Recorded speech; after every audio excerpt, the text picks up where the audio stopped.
Don't tell me that I need saving. Finally awake and living. Yeah, yeah. The pressure inside was building. I felt under attack, and now my mind's attacked, and I've chosen my path. I've chosen my path. What's this? I finally read this helplessness. Tired of feeling like I'm upside down, so I'm gonna turn it all around. And and dear God, save my soul, 'cause it is flawed. Tired of feeling like I'm upside down, so I'm gonna turn it all around.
Hanging by a thread, hung upon all the words you said, breaking free from this conformity that you force on me. Everything I do is one big show. It's about damn time that I take control. Put me under a microscope and watch me take control. What's this? I finally read this helplessness. Tired of feeling like I'm upside down, so I'm gonna turn it all around. And and dear God, save my soul, 'cause it is flawed. Tired of feeling like I'm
And don't tell me that I need saving.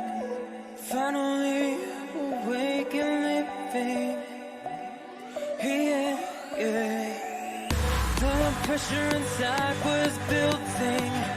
I felt under attack. And now my mind's attacked. And I've chosen my path. I've chosen my path.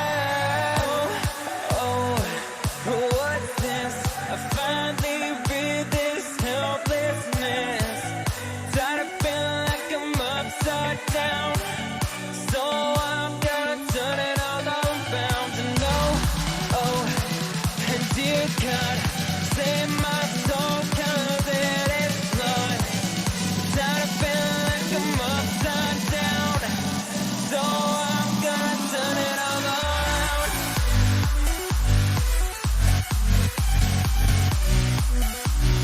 Upside down.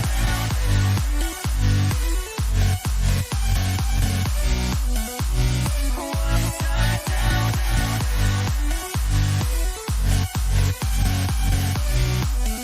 Gonna turn it all around.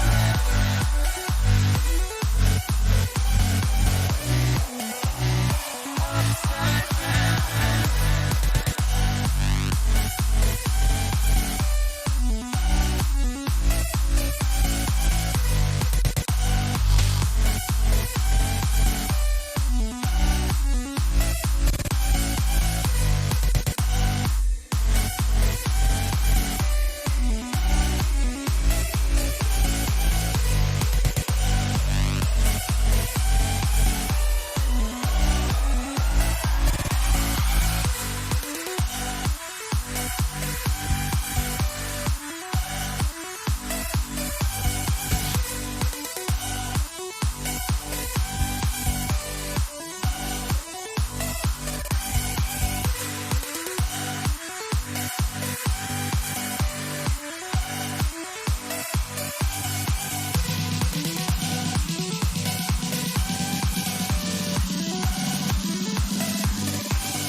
Hanging by a thread, hung upon all the words you said, breaking free from this conformity that you force on me.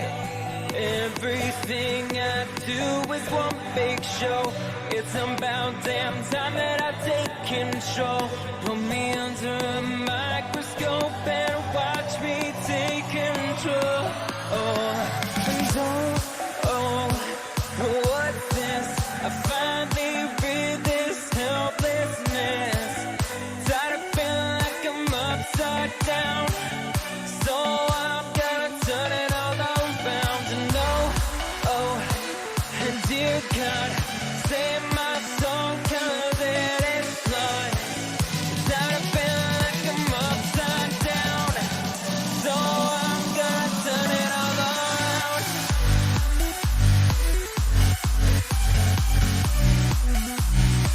Upside down.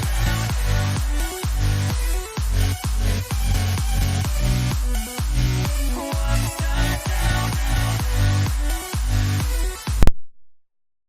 Hello, everyone. Welcome to another episode of Bedlam Brigade. I am your Dungeon Master, Draconius, the level 1 DM, and I will introduce you to our party, starting from left to right. First, Valen. I am Valen, the Deep Gnome. Deep Gnome Cleric. Next one, AB. I'm Kieran the Elf Wizard. Okay, Parafear.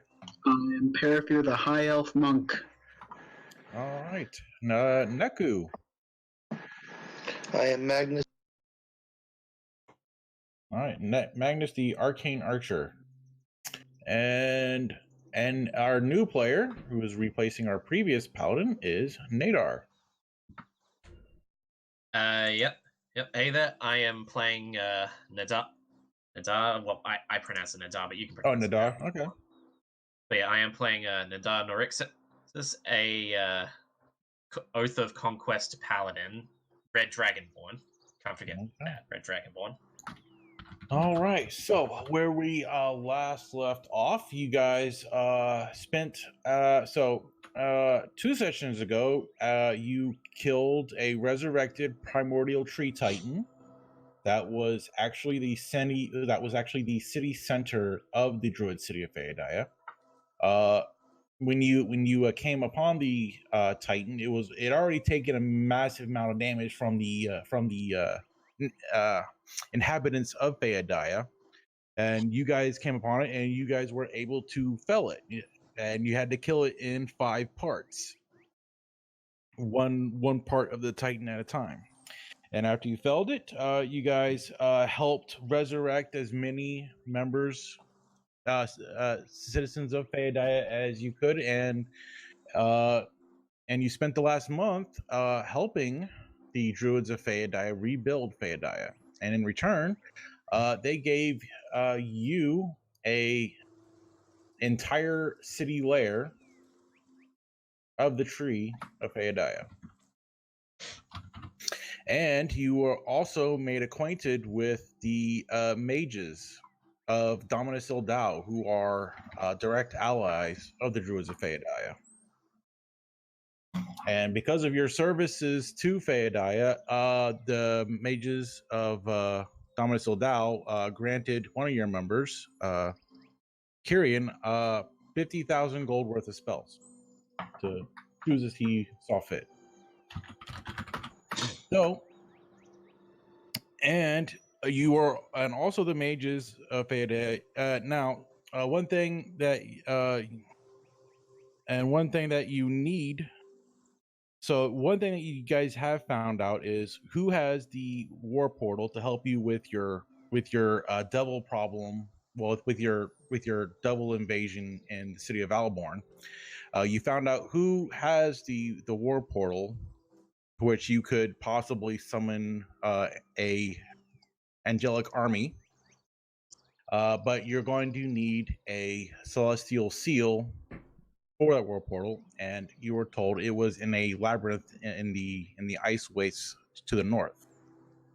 And to help you with your endeavor, you were each given a disposable key that will open one single door within the labyrinth. So, as you guys are making your preparations in Phaedaya, what would you guys like to do?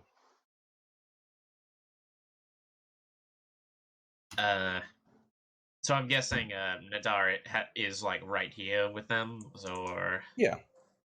Okay. Well, first thing he's doing is he's going shopping.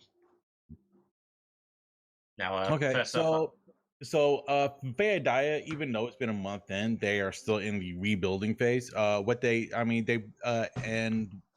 as druids, what they have is limited, just by their very nature.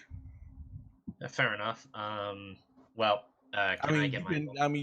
What are some things that are you looking to get? I've got a couple of things here. Obviously, a couple of potions of cold resistance. That's probably going to be on the cheapest side, I imagine. Yeah. That's probably I believe those are 80 gold each. 80 gold each. So that is something that you can get here. All right, that's fair. Fair enough. Just let me correct that. That's 80 gold each. All right, and I'll do the recalculating for that later. Also, how about enchanting and coding weapons? I imagine that's more of a I need to go to an actual city to do that. But can I at least enchant a weapon? Let me see. Is he asking Rand about this in front of Valen?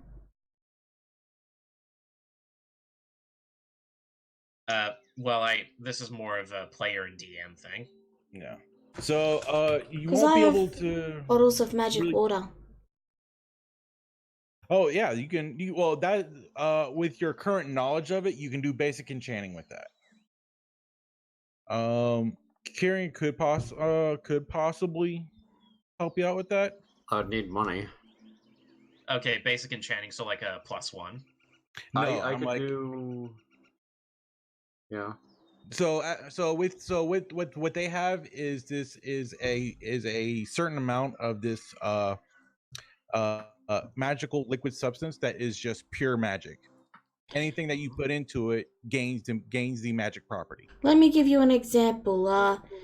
I wrapped some bandages around my warhammer and set the bandages on fire and then doused it, and now it never goes out. Now that it's always on fire.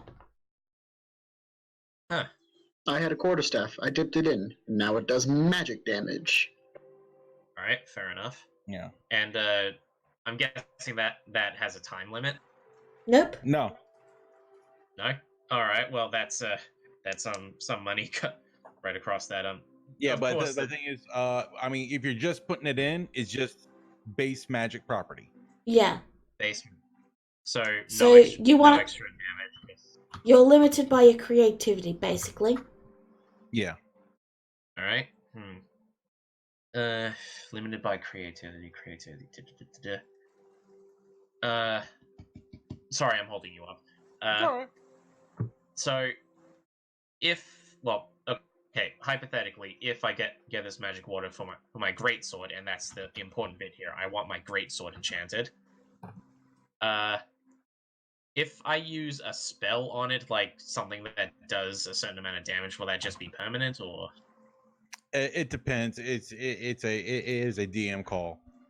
All right. Well, okay. Well, I'll give you the example I'm thinking of. So, pour it on my greatsword, and then light up Wrathful Smite. What kind of damage does it do? Psychic damage. Okay. Is that something? Is that something that you do? It's a paladin ability. They get to smite. Yeah, I know, but no, I'm just asking you. But is that something? Is that you could something I try. do? Well, Do you wanna try? I suppose the better question is, would Nadar think of doing that? Well, okay, you know what? Let's roleplay this out. He's obviously mask. He's got his mask off, and just so that the party can see his face, and it's just hanging off of his belt. And he's currently just counting, like he's trying to figure out how much money he would need to enchant one of his weapons and put a coat of a special substance on the other. Valen is going to walk up with his flaming hammer on her back and say, "What's wrong?" Oh, sorry, didn't see you there. Oh goodness. Let's see here. Well, I'm trying to make sure I've got enough money to do a couple of things I need to do because, I mean, my equipment is relatively mundane, especially compared to yours, I have to say. But, well, you see, I was thinking of enchanting my greatsword. Well, I mean, if these druids could provide that, and if next major city I suppose we get into, I was thinking of maybe also coating my mason adamantine, but I'm not entirely sure how far out we are on that one. Well, if you want just a simple enchantment, have some magic water. And Valen thumbs towards his hammer and says, "You coat it in something and then pour it on. It makes it permanent." Do you know if that and Nadar thinks of this and he says, do you know if that works with spells that cause particular kinds of damage, I suppose? Does that work as well? I don't know, but it's possible. Well, he stands up straight and says, well, if you are willing to offer, may I please have some of this water? Alright, so I'm gonna give him one of my bottles of magic water, leaving me with one left.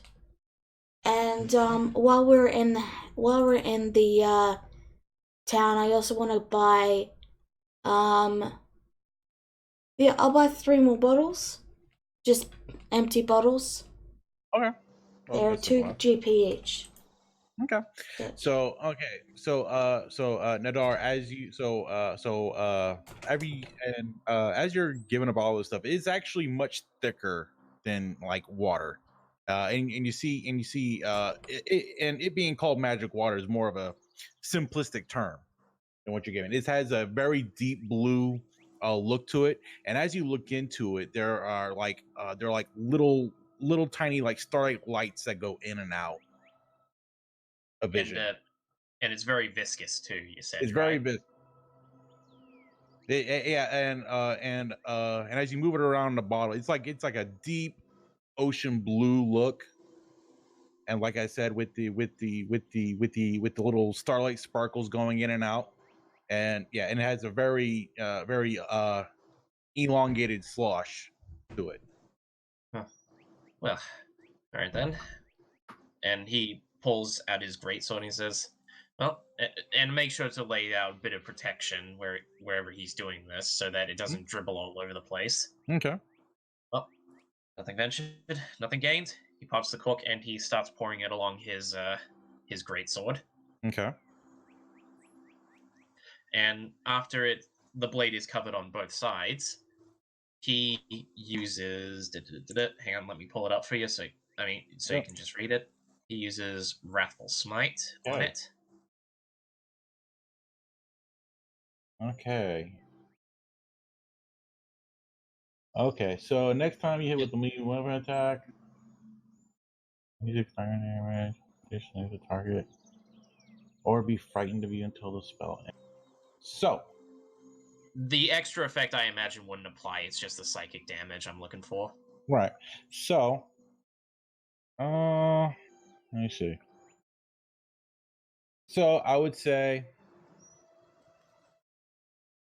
okay. So it will. It will now deal a additional 1d4 psychic damage, and it will require attunement. And it will require attunement? Yes. Alright, well, that's fair enough.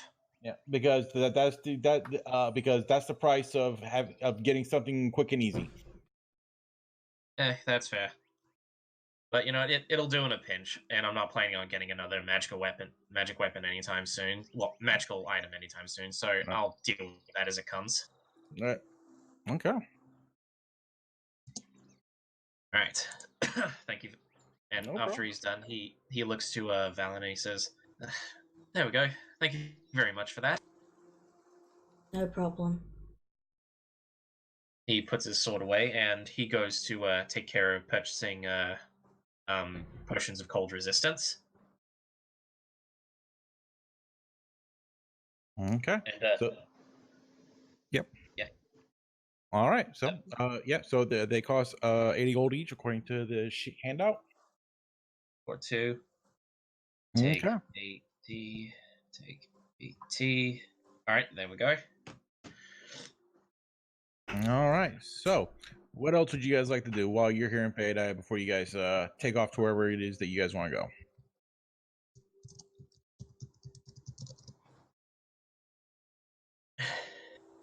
I guess we're done. I'm still working on spells.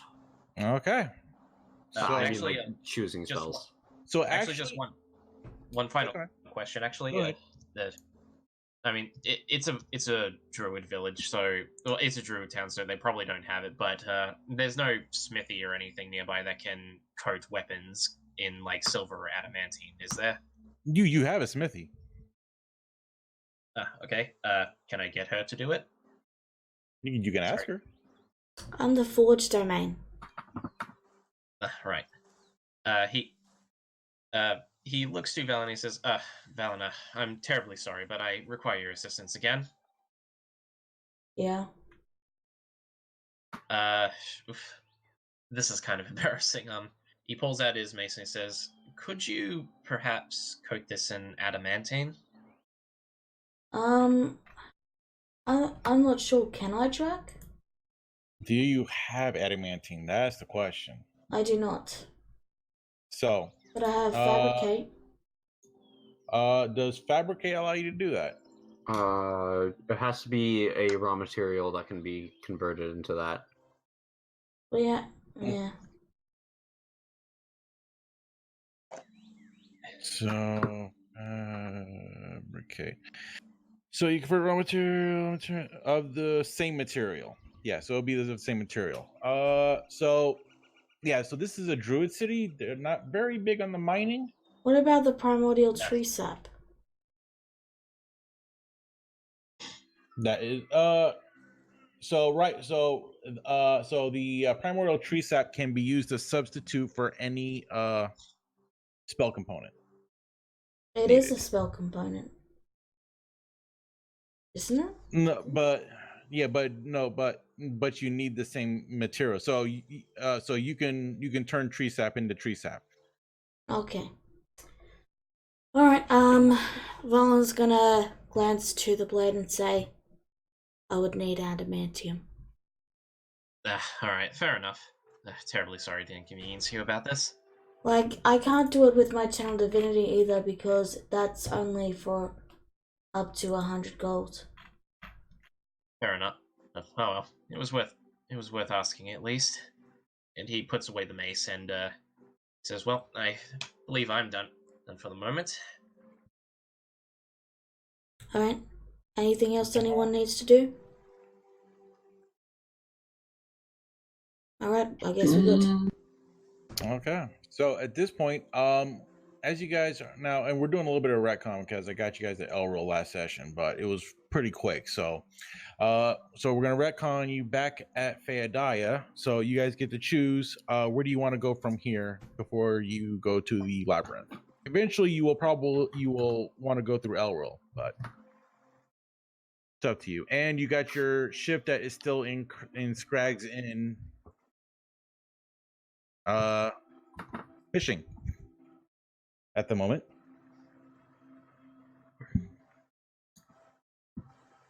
What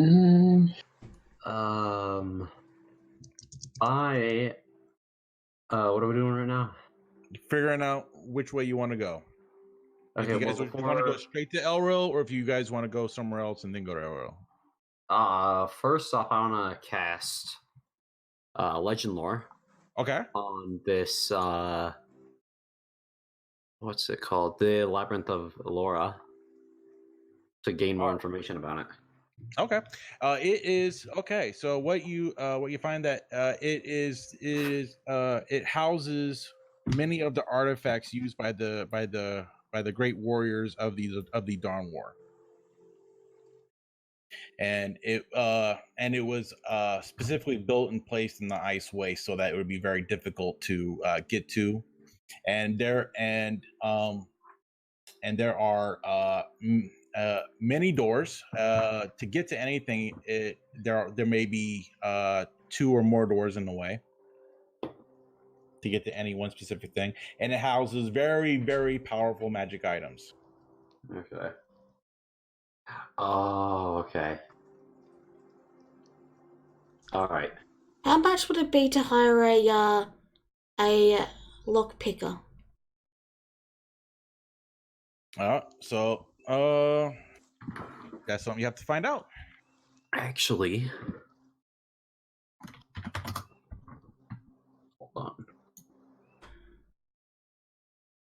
That's what I'm trying to find out, though. That's why I asked. Well, because you're in Feodaya. Okay. Okay. Yes.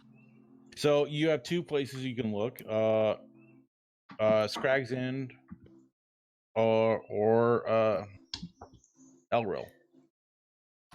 That's I don't believe that we have to do that. There's a certain spell that I picked up that has that capability. Okay. Okay. So, your ship. What do you want your ship to do? Believe we said just make money. Yeah, that was your last order about a month ago. Sure. Continue making money. Okay.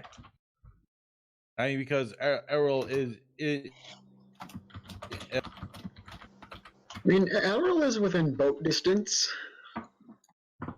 We could take boat. How about this? We can tell it to pick. We can tell it to pick us up in this little cove here, and then boat the rest of the way to Elrum. That actually might be a good idea. Yeah. The only problem I have with, I mean, I guess, never mind. I was going to say the only problem I have with that is how are they going to get the Godhead to my boat if they don't know where my boat is? But I guess within the month, I assume it's probably already been there. Yeah.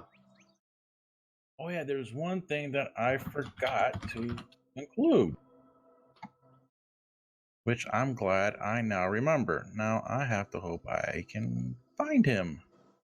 Now, where is he? I hope I have him here. I will be very sad if I can't. There he is. There he is. Okay. So, one of the people that you have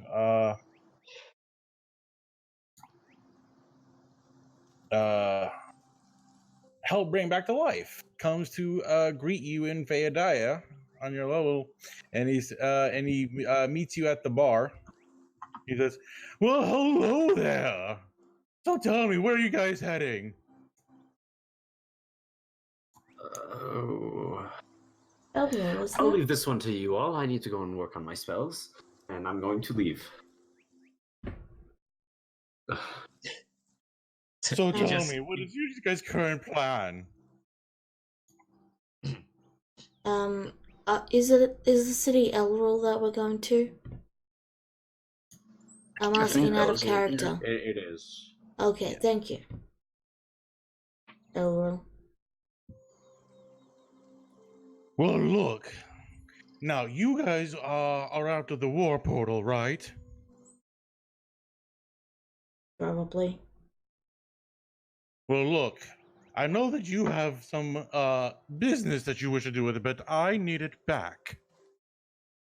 Why? Because it was mine in the first place. I am the emissary of Illustrate, and I'm bringing my people back to the surface, and I need it for my people. I'm just gonna insight check that. Okay. Is this Garfield? Yeah, this is Garfield. Okay. Okay. He seems pretty honest. Sure. And one other thing, we have to kill those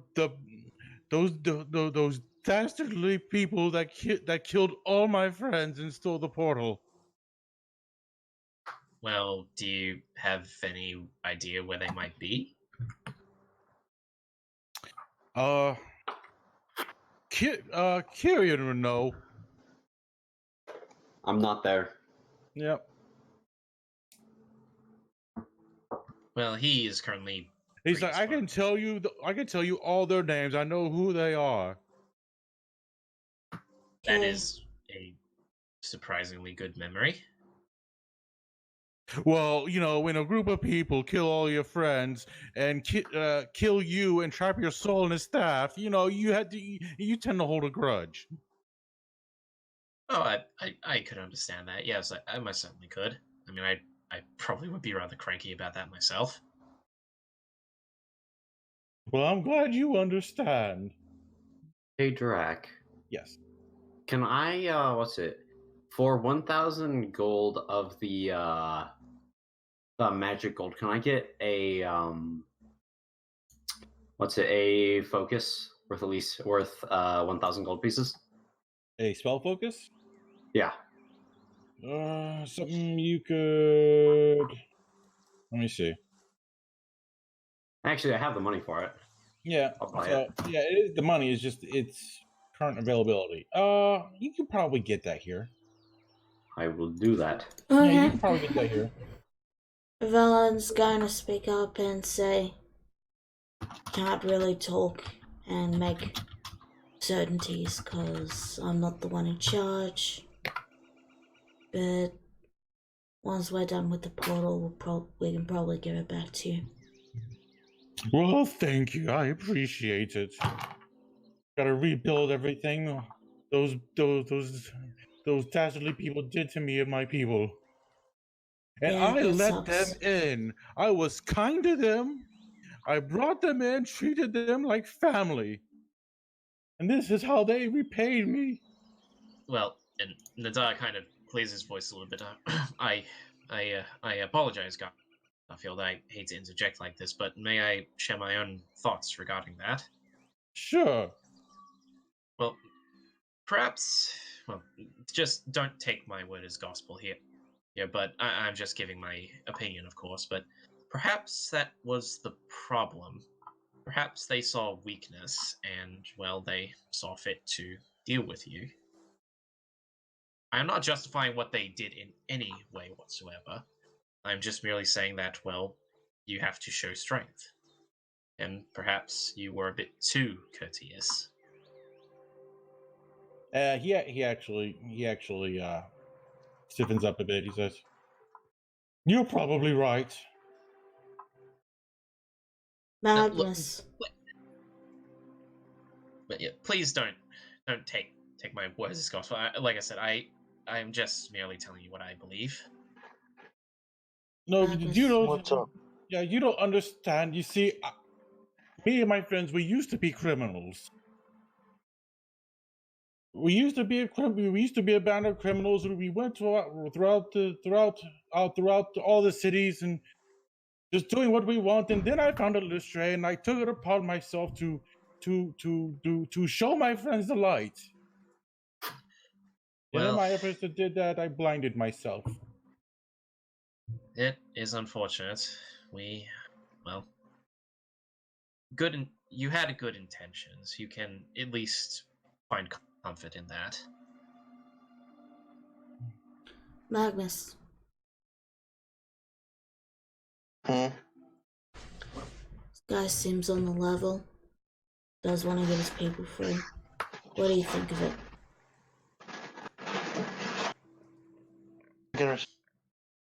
You cut out. Deku? I can respect that.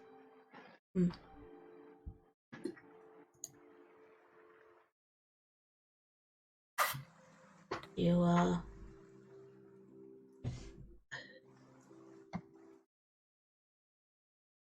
doing alright? Yeah, just a little still waking up, I guess. You need another sandwich? I think I had my fill today. Okay. Valan hands the never-ending alcohol bottle to Magnus. Well, it does end, but you know what I mean. Right. Okay. So, doing that. So, one thing I do got to find. I hope I can find it. I'm not sure if I can. But anyways, okay. So you guys are gonna meet up your boat midway. Yeah, that seems to be the plan. Okay. So, actually, and you are going to also. Where is he at? Oh yeah. So, as you guys are getting ready, Kyrian, Kyrian, you get a visit from your brother. Says, "Hey, brother. So I hear you guys are heading out." Yes, we are. We're going to meet up with a boat of ours. Would you like to come? I think we can afford to bring you along.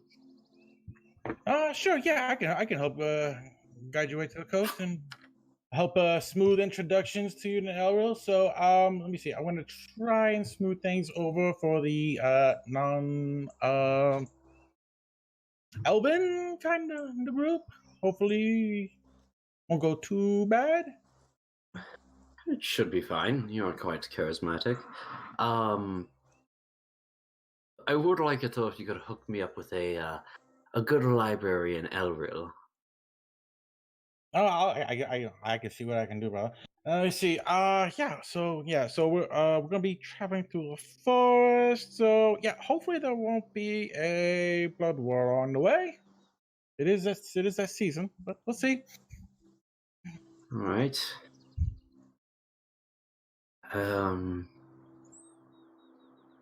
Yes, that sounds good. Okay.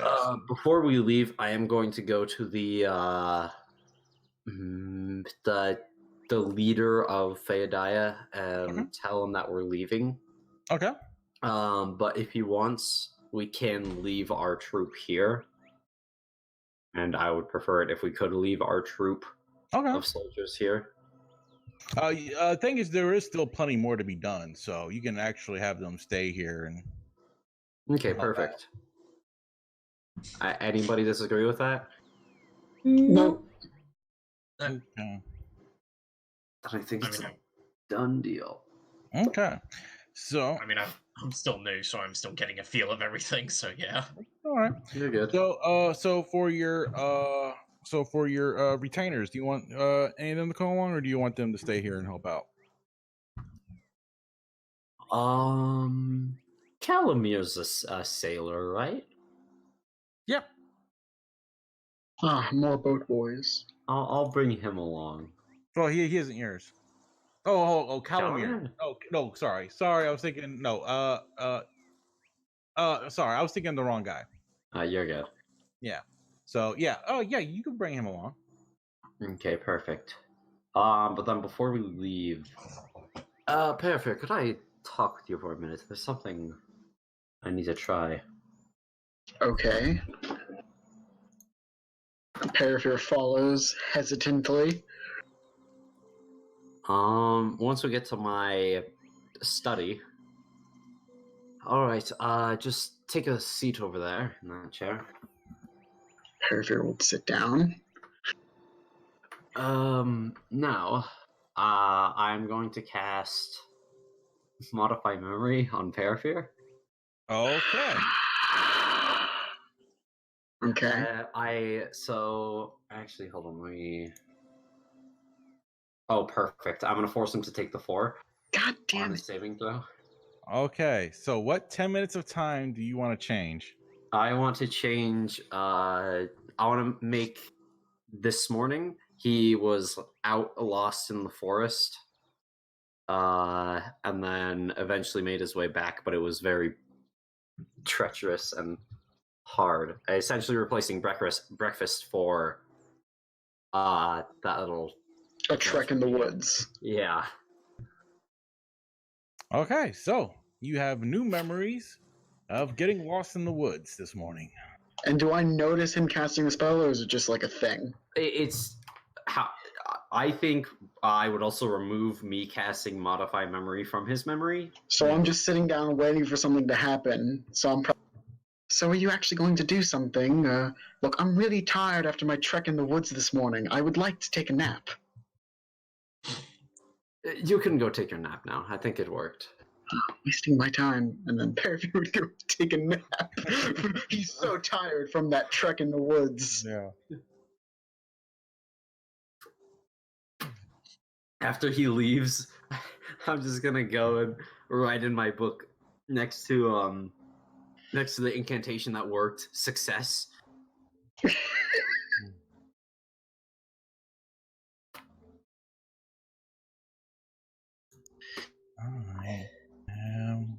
All right.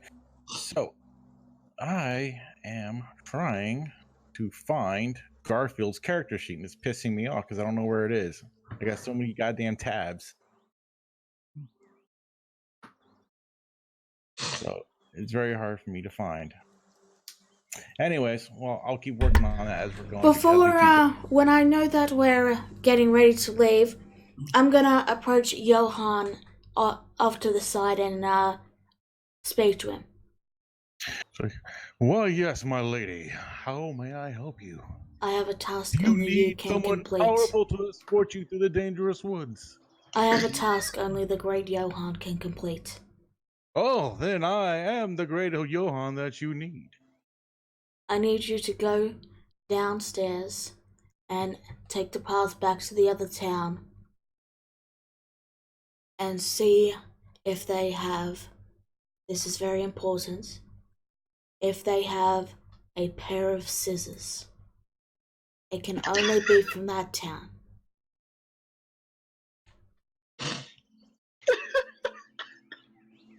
Okay, he's not bright, but We're paying him. What is this persuasion? okay, so yeah, you're gonna need a persuasion check versus his insight.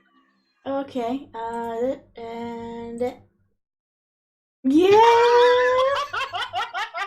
He's getting a +3 because he's not proficient in it. He's like, I will take on this task, my lady. And don't I worry, see. when you get back, you will have your scissors. I promise you that. Ron places a hand on Johan's shoulder and actually smiles and says, I knew I could count on you. And you will not be disappointed. I will take on this quest. And that's all I do. I'm ready to go. I am so sad he's not coming. That was perfect. We got rid of him. Literally He's sends gone. this guy on a goose chase for months. I was really half expecting you to be like, I need you to go get blinker fluid. Mine as well. I thought you were gonna have him like harass me for the entire trip. I would like that. All right, well, you know what? I gotta hand it to you. You know, you'd pull that one off good. Not 20. Nat 20. He had no chance against it. He had I no am chance. so glad that was a nat 20. That was nothing else. We could Both. all roll nat ones for the rest of this session and I'd be happy. I'd rather not. Well, I said I'd be happy. I don't care what y'all think. Well, so good to know where your priorities are. Hey, Parafuhr is a good person. Fair enough. Anyway, well, shall we get going? Okay, so Calamir is coming. How about your retainer, Parafuhr? Is he coming? I don't even know if he's only paid for like the next week. And I don't have the money to pay him again, so I guess I'll just leave him here. I'll be like, are you? Well, I mean, other people in your group have money. yeah, money. Parafuhr doesn't ask for handouts. He's too prideful. I'll earn it on my own time. It's literally his flaw. My pride will probably lead to my destruction. So I guess Darren's gonna chill here, and then when he realizes, you know what? Can I just pay him to live here? Like, is that considered payment? Like, hey, here's a house you can use indefinitely. Maybe not indefinitely. Indefinitely. Indefinitely, I guess. Definitely now, apparently. Indefinitely. Okay, so what do you want him to do? I mean, I want him to just stay here. I don't think we need to take him with. But I also don't want to lose him as a companion because I ran out of money. Well, okay, so I'm like, okay, so you do need to pay them. Yeah. So you need to either suck it up and ask someone for some money, or tell them they can go on their way. I mean, we can always message him with sending, right?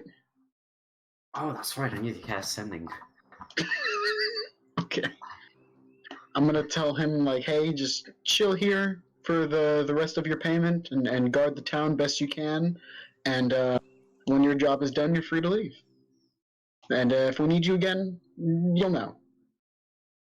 All right. I mean, that's your choice, but I can't guarantee that me and my crew will be available. So. Oh, I understand. I remember last time this happened. Okay.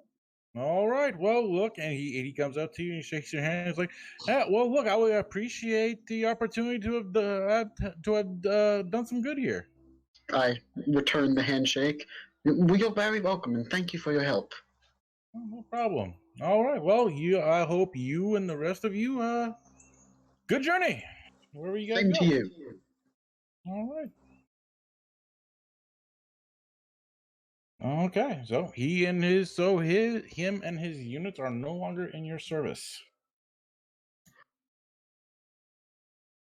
On one of the days, can I just summon a water elemental to clean up to like mop the floor of the house? It's wood. You don't want it to warp. It'll be fine. It's magic wood. And it's magic water. Yeah, that's something you can do. I'll do that. Okay. So you guys do that? Yeah. Well, I think it's best we be on our way. I shall contact our ship. If anybody has any further business to do, I recommend we do it with ultimate haste. Oh goodness, no! I've got my shopping out of the way. No need to worry about me. All right. Well, I will contact the ship to meet us at the chosen location. Let's just hope their navigator isn't blind. I really hope they don't break my boat. Okay, so so you head off. Copy that. So you guys head off. So he is gone. So Neldrick, is he coming along? Who gets to choose? Actually, technically, I would say how do you say your name? Oh, my name? Yeah. The character's name is Nadar, but yeah. Yeah. Nadar. Okay, Nadar. You get to choose if Neldrick comes. So Neldrick, he is a unique bard. He is a storyteller. He is capable of turning himself or others into temporary storybook characters. They get they gain all the stats except hit points until the start of their next turn. But thing is, on the turn that they're turned into that character, they get to expend a full turn. All right, so it's basically sort of like having a portable polymorph spell, in a way. It's a very temporary polymorph spell. Okay, fair enough. Except and also you don't get the hit points. Well, I mean that's gonna be no issue for me if it works on me. So you know. Yeah. I guess the question to be asked, like out of game for all the players, like how useful has he been to you guys? Moderately useful. He's been our translator. Okay, well, yeah, you guys don't have anyone that can speak to these guys. I can cast tongues on myself, but what he's do more useful. These guys, I'm guessing, speak Elvish, right? Sylvan. Sylvan, yeah, they speak Sylvan, Druidic, and Deep Speech because they are allies with the mages of Dominus Ildau, and that's their language. Yeah, I'm SOL on that one. I only know Common, Draconic, Gnomish, and Walk. So, for translating purposes and for the fact that he's a bard, so I'd say, Nadar, he's contemplating this for a bit, and he's thinking. Sorry, what was his name again? Neldrick, hello there. Yeah, he talks like that. He's really cool. Oh goodness. Meldrick. Sorry, out of character. It's Meldrick, right? Neldrick. Meldrick. Okay, got Nell, it. as in nail. Oh, Neldrick. Okay, got it. Thank you. No problem. He says, and he says, "Oh, yes, Neldrick. Yes. Are you still how are you still feeling with traveling with us for a little bit longer?" So, and as you look at Neldrick, he is a half cloud giant. He is this big, rotund of a character, and he has a big gaping walk when he walks. But he has a very friendly face to him, and he looks at you. Oh, I'm always interested in exploring a new story. Well, and he has a deep blue skin, and he has these piercing fluorescent blue eyes, and when he looks at you, you're not sure if he's looking at you or through you or something behind you. this is the Conquest Paladin too. Goodness. But yeah, how tall is he? Like 7 feet, I'm guessing. Oh yeah, over 7. Oh, 7'5". Over 7. Way taller than Nadar. But yeah, he says, "Well, would you care to accompany us a bit longer then?" Oh, absolutely. I'm always interested in learning the new story. Very well then. Shall we get going then? All right.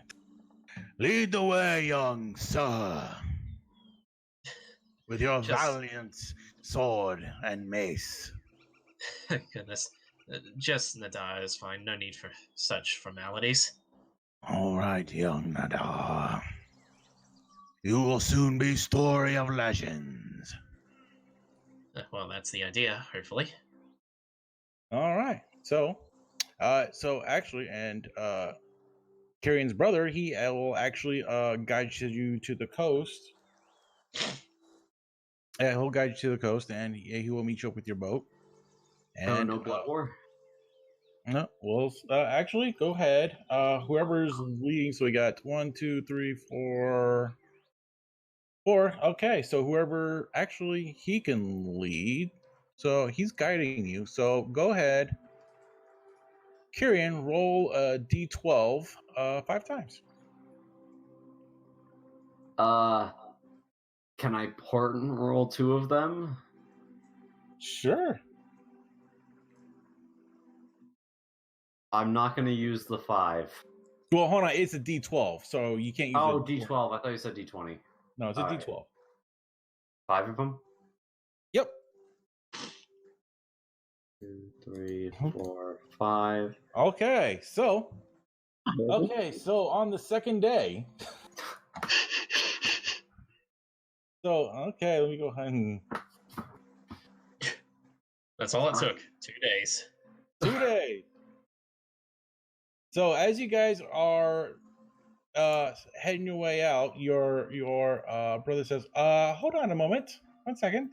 And let me see. So whoever's proficient in perception, give me a perception check.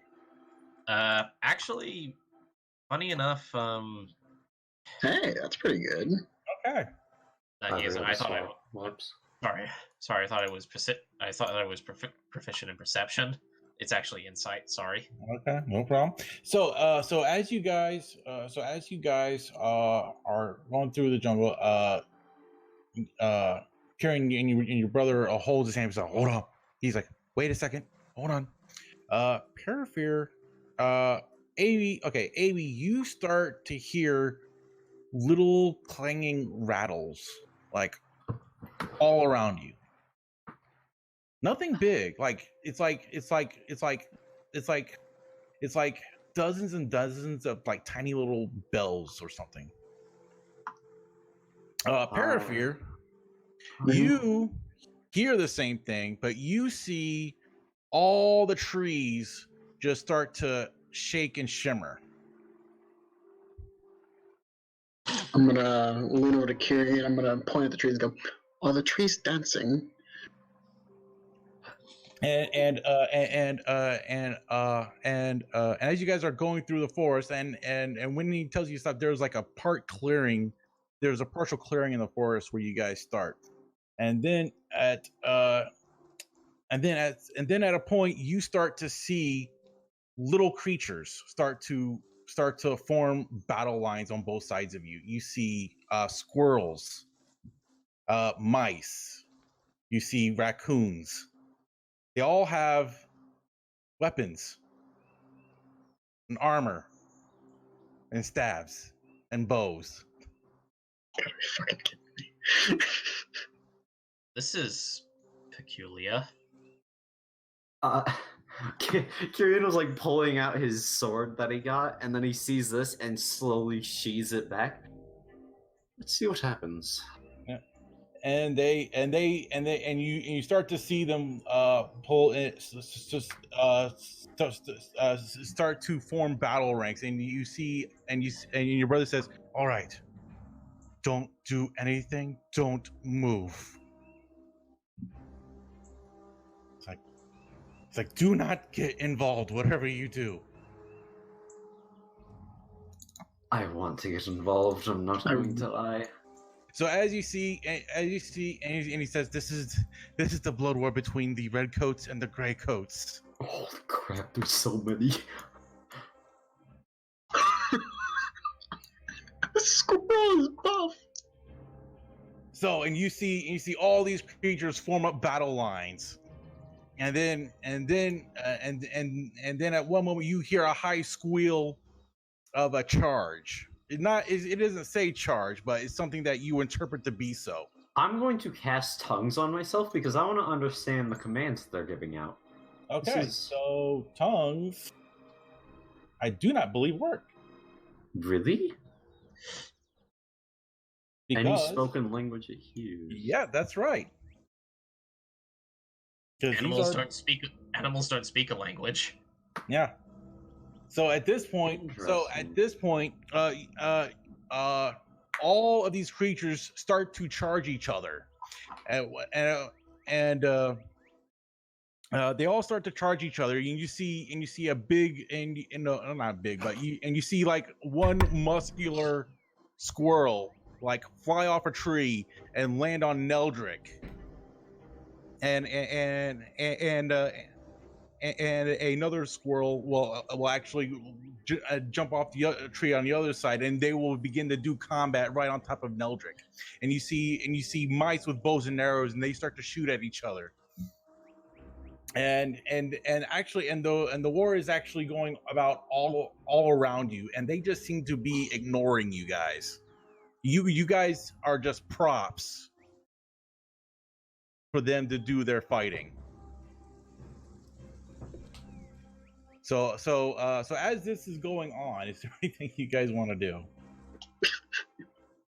Yeah, Nadar is just staying perfectly still as he's just watching this. Okay, so as you guys are staying perfectly still, Johan's not there. So as you guys are laying there perfectly still, there are flights of tiny little arrows going past you. Let me see. I'd like for all of you to roll a d12. All right, here we go. D12. Yep.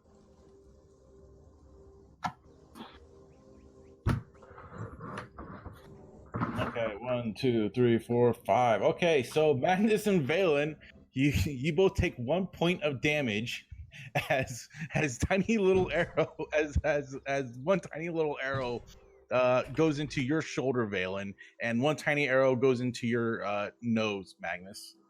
And as that happens, one of the mice actually leaps off a tree and jumps towards Valen and clings onto that arrow and pulls himself up and onto Valen's shoulder and continues the fight. And you see raccoons slinging miniature version of spells at each other. And this fight goes on for several hours. And before many of them, and you see many of them die just left and right, and many of them are fight on top of you, and they kill each other, and they die, and they're thrown from you as if you were a mountain, and on you, Carrion, there two mice fight. And one stabs the other in the chest and kicks him off your shoulder. I really want to. I'm gonna cast invisibility on myself. Okay, so as you cast invisibility, there are some flying squirrels that actually fly and they run into you. No, stop! Get. I'm like trying to push them off of me as they climb on top of me. Nadar is actually shaking a little bit. And he says, "My nose itches." Periphery's gonna slowly reach over and scratch Nadar's nose for him. Very slowly. And actually, they're using Neldrick as their main prop of war. Oh, he's a big boy. Yeah, and you see that there are about a dozen creatures on top of him, fighting each other. Because why wouldn't they? And you notice that these creatures have like a vicious look in their face, look like pure hatred towards each other. Periphery's gonna lean over to Kieran's brother and be like, "What the hell is going on here? What the fuck?" He's like, we just have to sit this out. We just have to let them be. We don't want to antagonize them, and because if we do, they'll all turn on us. It's been 4 hours. Yes, I know. Why are they even fighting? Feel free to piss anytime you like. Do you think that a T-Rex would disrupt this? Well, that's something. Maybe. Definitely. Look, we need to get through this eventually. Either we wait it out and we hold it, or, well, my armor gets a bit more rusty. Kieran, turn me into a T-Rex.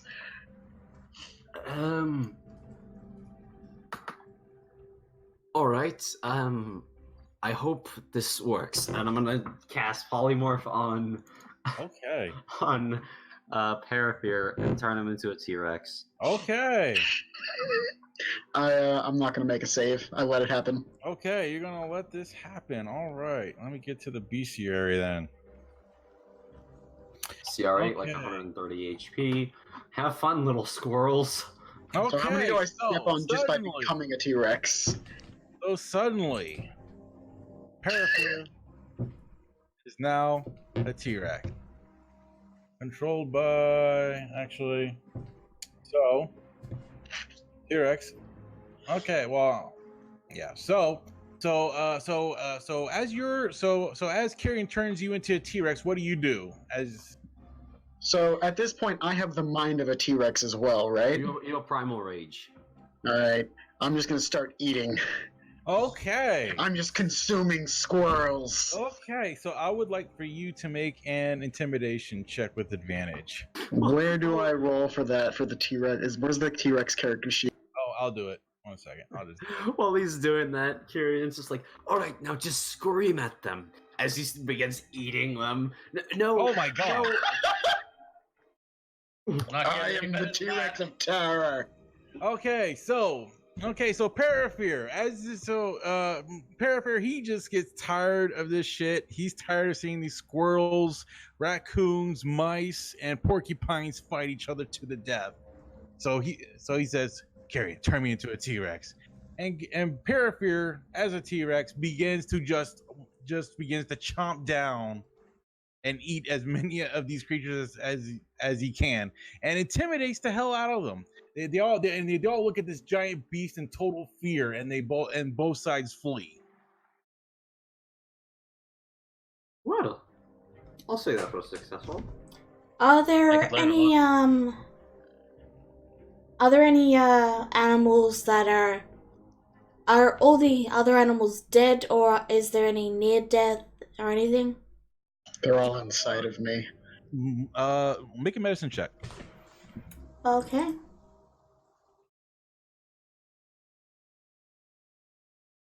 Okay. You do find there's one wounded squirrel that's like trying to leave. I'm gonna pick him up and just cast a first level cure wounds on him. I'm still a T-Rex, right?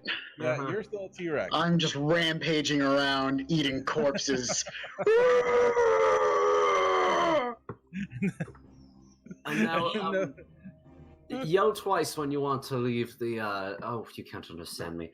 I'm a T-Rex. Why don't you I have So, a T-Rex. So yeah, Drac, I cast first level healing cure wounds on Okay, him. and as you do that, the mouse jumps into one of your pockets, trying to hide from the T-Rex. I'm gonna drop the spell. And okay, so you got the spell. You successfully temporarily stop the blood war between the red coats and the gray coats. Parafear just appears where the T-Rex was. He's sitting on the ground and he leans back. Oh, I'm so full. he has like a dead mouse in his mouth. And then, yeah, there's a Actually- mouse tail sticking out of my mouth. I just slurp it up. Actually, I need you to make a con save. Oh, shit. Okay, you see that his stomach is huge. He looks like he's half pregnant. Oh, not good. And it's like, and it isn't like, like one of those, round belly pregnancies. It's like Like triplets? no, it's like, it's like 1,000 fist pregnancy. Oh. Well, yeah, I did eat them armor and all. Wow. Do you want to go back to a T-Rex for just a moment to let that digest, or... He's leaning. He's just laying down. He can't speak. He's so full. What is something that poops? What is... The dog just like slowly looks towards him, and he's like, "Is that a trick question?" You're right. I should fix this. I'm gonna turn him into... Haven't you read the book? I'm gonna turn him Everyone into... moves. Can I turn him into a mammoth? Yeah, you turn him into a mammoth. I'll turn him into a mammoth so that he doesn't have primal anger. Okay. So you are now a mammoth and your stomach feels a lot bigger. Well, at this point, I'm very docile. Yeah. I mean, you know how like the camels, how they like lay on their knees? I don't know if elephants do that, but I'm gonna assume they do, and that's what I'm doing. Okay. Does anybody know how to make a... why am I asking this? Alright. All right, I brother. mean- Good job. Yeah, you dispersed this. Good job. Proud of you. I mean, Nadar slowly raises his hand a little bit and he says, "I think I might be able to help, but it's a very big long shot." Please, anything will help. I can do that one more time until he's You just hear, Well, the whole idea is, well, to have it digested and come out, right? What are you thinking? Let's wait probably about half an hour, and then I'll show you what I have in mind. Alright. All right. So you guys wait about a half hour. So, was the squirrel I had gray or red? Gray. Okay, so I'll take him over to where all the gray scales, gray furs ran off, and I'll pull him out of the pocket and place him down. Okay. So yeah. So as soon as you place him down, he takes his bow, puts it on his shoulder, and runs off. did we just choose a side in this war? Because I Aiden, was eating indiscriminately. One night we're gonna have like a completely black covered mouse in like a little suit. Remember Ice Age 2 when Sid gets kidnapped by the smaller sloths? Yep. That to us. Well, yeah. So wait for half an hour for that stuff to digest, kind of. And I'm guessing he's still in his mammoth form at this point. Even though... It's an hour long. All right. And Nadar sighs. And he spreads his legs apart a little bit, and he's got his confident stride on, and he takes his mask, puts it on, and pulls up the hood of his cloak of protection, and he goes face to face with the transformed man, and he does this. Oh. Are you trying to scare the shit out of me? Okay. Yep. I am That's so trying good. to make him shit himself with fear. Yes. Oh. Okay. So I would like for. So this is going to be. Okay. So let me see. So this is going to be a spellcasting ability check versus his con save as a mammoth. As a mammoth, that would be a +5. Oh no. Wait. What did I roll? Wait, I haven't rolled for today because this is a different day. Ah, crap. Okay. So you rolled. That is my con roll. Okay, that's your con roll. So I need a spellcasting ability check from Nadar. All right. Is it- which is pretty much casting a ranged spell attack or a touch spell attack.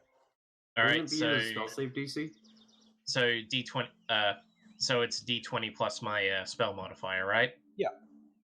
All right, D20 plus 4, 7, 8, 9, 10, 11. Yeah, I don't make it. Okay, so he doesn't quite shoot himself. He has mammoths have a very long intestinal chain. The mammoth is just staring at you, pitch black eyes. All right. Mammoth fears no man. Valen is going to start walking up. He's going to unsheath his hammer, unwrap the fire, unwrap the actually, yeah, I'll leave that on. And he's going to bring his hammer up and then just say, and then make a motion of rolling over. You're telling the mammoth to roll over? Yes. I assume that'd probably be an intelligence check to see if I understand what you're saying. You're You not have a a mammoth. You keep your I'm intelligence. gonna make it. No, he doesn't. I'm gonna force him to take a 14. I'm literally a mammoth. That would be a 10 then, if it's an intelligence check. Okay. 10's pretty good. 10's pretty good. All right, I'm gonna roll over hesitantly. Okay. All right. Now just to confirm, if he takes any damage, it fades. No, he has mammoth equal HP. Okay, so he has about 100 you have to hit HP. me for 126 points of damage for me to turn back into normal elf. Alright, I'm going to put my shield down, hold my warhammer with two hands, and smack it right into that belly. Oh! Oh dear. I'm not sure if you're helping him.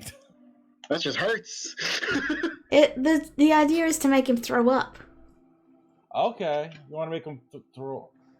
Well, thing is, his stomach is perfectly fine now. That's the thing.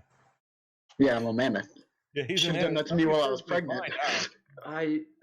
Although I think that would probably still work. You're hitting me with a warhammer. Yeah, warhammers are no joke, man. Yeah, that's a big ass hammer. Okay, con save versus attack roll. So 17? Ooh, not a good con save. 8, 17. Okay, so you managed to make him barf up most of the armored. So you just see swords flying out of his trunk. Now, I could try turning him into a small thing and see if it just bursts from him. I don't like the Then he sound of reverts back to his normal form. Let's Alright. not. Let's not. Alright, at this point I've puked up most of the armor. Turn me back into me before this mammoth decides to get mad for getting hit in the stomach with a warhammer. All I hear is from like a mammoth trying to communicate. Oh, and I'm not saying that. At this point the mammoth is mad. I'm saying that out of character. Valen reaches for his shield and is gonna blob it back on. Do you think that was enough? Mammoth rolls over, glares at Valen, and poofs into Parafear. Thank you. No Alright, He problem. points at his stomach. Look, there's a dagger right there. I say we should continue and hopefully find a way to pass your kidney stones. Kidney daggers. Can I is roll going- investigation for any loot from the small mice? Sure. You ate them all. I didn't eat all of I mean, them. I just ate most of them. I mean, thing is, there are lots of dead animals on the field. Yeah, I just ate a lot of them. Most of the ones I ate were living. Okay, so you do find if you find about 20 suits of squirrel armor. Okay. You find small spell casting focus staves. Very like it's more like a stick. Like a toothpick, but magic. Well, it's like just bigger than the length of your hand sideways. Okay. As you so like, you know, if you were to grip all your fingers around it, it would just be barely poking out of the top and bottom of your hands. Okay. Yeah, so you have you can find about 10 of those. Yeah, after that that whole ordeal, Nadar, drops his hood and takes off his mask, and he says, oh, goodness, I never want to deal with that sort of thing again. I'm gonna keep the 10 tiny staves. Do you mean the mammoth, or do you mean the mask? I've seen you only wear that once, I think. Oh, I haven't explained why I wear it, do I? It's, goodness, I'm so used to doing this on my own, I apologize. The mask is, well, as you could tell, I use fear a lot. It's kind of my thing. But as you can tell from my face, I don't look like the most threatening person, even as a dragonborn. So it's sort of to help with the scare, It's to help with the visage. All right. Interesting.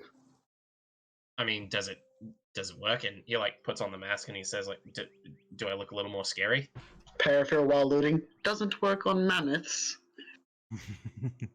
Yes, well, mammoths are stupid.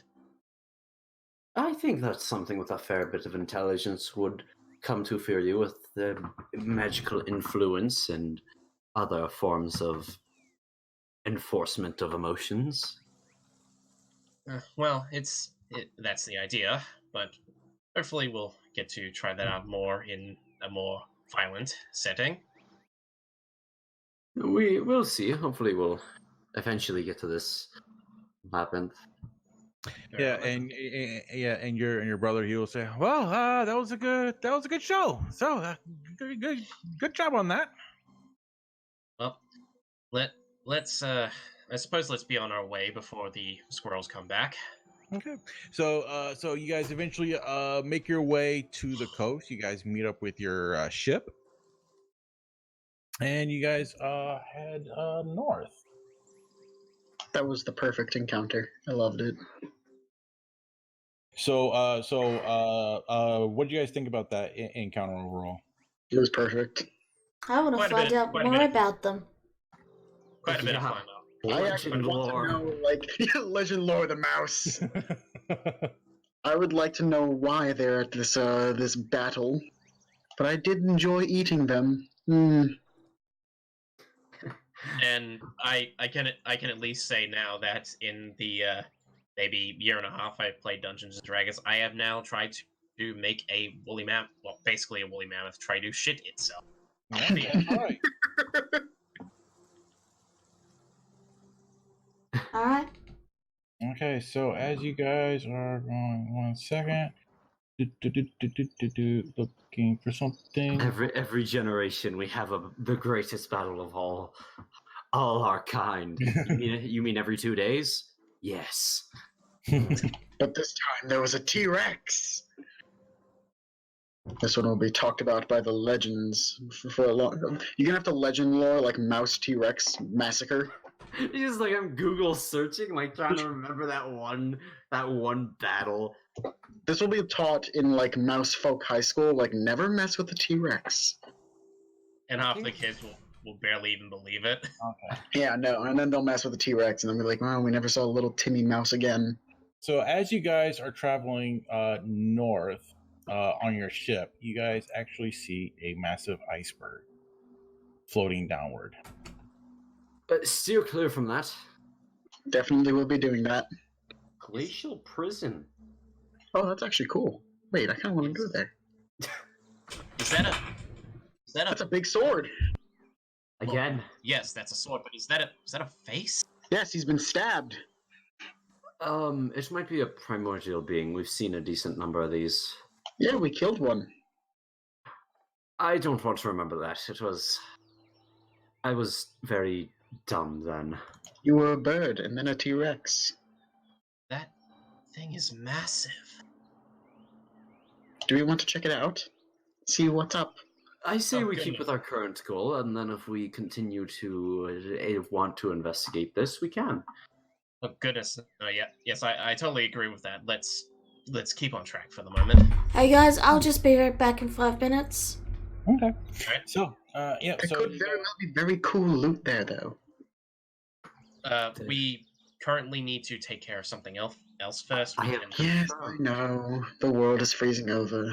Parafair, I have confirmed that there is some legendary artifacts in the place that we are currently heading to. Okay, alright. And then I just turn the steering wheel away. I guess it's called steering wheel, yeah. Steering wheel away and get back on course. okay. Isn't it called like the... Oh, what's it called? The helm? I've heard that before, but I think that's just like, hey, go man the helm. That's just like the Yeah. entirety of it, not just the wheel. Oh, Well, I mean, I think the helm and wheel are kind of synonymous. there it is. Okay, I'm moving this. I am not going to lose this damn character sheet again. I've been looking this whole time for the fucking Garfield character sheet. I saw it on Roll20, I think. Isn't it like all the way at the top? No, it was in one of the factions of Gabrielle. So I pulled it out now, so I got it now. You do have a Okay. lot of tabs in this thing. Yes, I do, and I lost this one character. So I was like, where the fuck is it? It's just called Boat's Wheel. We're just the players. We're only seeing a small fraction. We see like I know. 5% probably. Yeah. I know. When I got in here, it was an absolute mess. Okay. But anyway, keep going. Yeah, sorry about Okay, that. so you guys eventually enter the docks of into the docks of Elro. I actually, Drac, Hmm. On one of the days that we're traveling, I want to cast Scrying on what's her name? I want to cast Scrying on the did Garfield give us the names? Oh yeah. You would have talked with him during this time, and you probably would have told him that you lost contact with Zorn. Mm-hmm. So he would tell you, Ghost. He was a prominent member, and he has minor illusion, so he can minor illusion his face, which is actually a skull with a ghostly flame to it. I'm going to cast Scrying on Ghost then. Okay, you see that they are in the midst of a battle. So as you cast scrying, your vision goes up into the air and goes far to the west, and you just keep going west, and you go over the ocean, and you see a very large warship, a gray warship, very ornate, very well crafted warship. And you see that they are in battle against some cultists that you've seen before at Skull Island. All right. And they are currently in the middle of battling these things. And you see just in the periphery a dead kraken. Hmm. And just in the periphery, and you see them in the midst of a battle with this same oceanic cult that you encountered before and decided to not investigate. Oh yeah, the guys who brought me back to life. Yep. Yeah. I wonder if that's gonna come back to bite me in the ass later. You Probably. become a Kraken. It's like like Shadows of Innsmouth, and now I'm a fish person. It's like they planted a seed, like what's it, xenomorph? How they plant seeds in you? Oh my god, there's a face hugger on me. Oh lord. Yeah, those things are disgusting. A chest burster, that's a fish. Well, I know where the war portal is now. Where is it? Near the body of a dead Kraken. No. Oh no. So you did scrying on Ghost, not the war portal. Yeah, but from what I know, they have the war portal. They have it, yeah.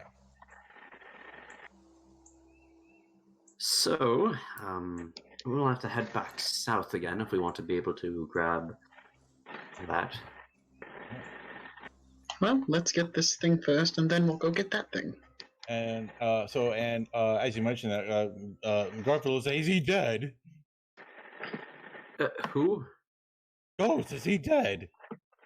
I believe if he was dead, the spell would not have worked. So I'm pretty sure he's alive, but he's currently in the midst of too combat. bad. You really don't like that guy, do you? Well, when he kills all your friends and yourself, yes, might hold a grudge. Well, don't worry, Garfield. We'll get him eventually, and I promise you, I will make sure he is on his knees and begging for his life. Okay, that's a little bit far. Ghost, I hope you're watching. But yeah, like Nadav's like, what? It's not a real win unless you subjugate your enemy. Remind me to never become enemies with you. Yes. Very wise thing. Very wise thing to do. Then, indeed, yes. It's like, all right, okay, brother.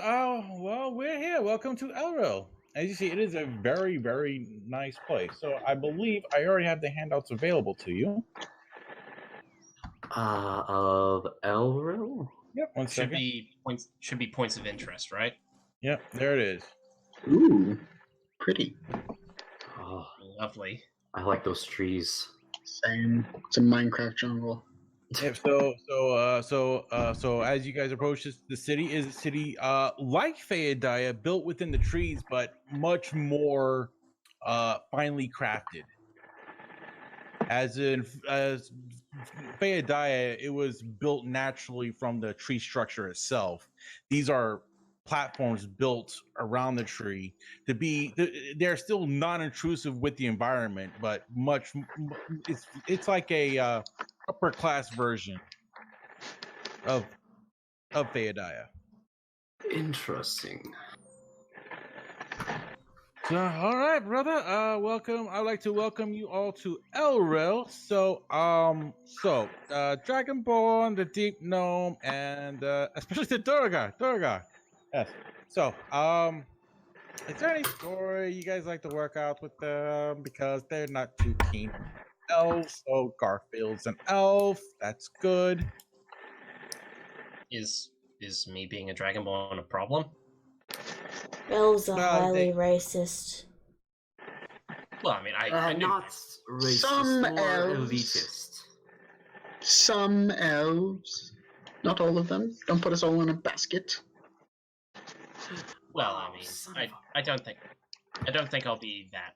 I don't think I'll have much of an issue if anyone gives me trouble. Well, you know, maybe they'll be running in terror. We don't really want to get thrown out of the city now, do we? I don't think you want to do that. No, that wouldn't be a good idea here. Look, just follow. I know, I know. I'm just saying I can take care of myself. Don't worry. Good. So he will actually lead you guys up through the center street. I might be able to do something about that. So, and he will lead you through a partial garden area to a center teleportation circle. Ah. Assuming everyone has vision. Oh, let me zoom out. Oh, I can we're back here. see it. Oh, there we are. Okay. It's pretty obvious. Yes, Spice Man. I remember.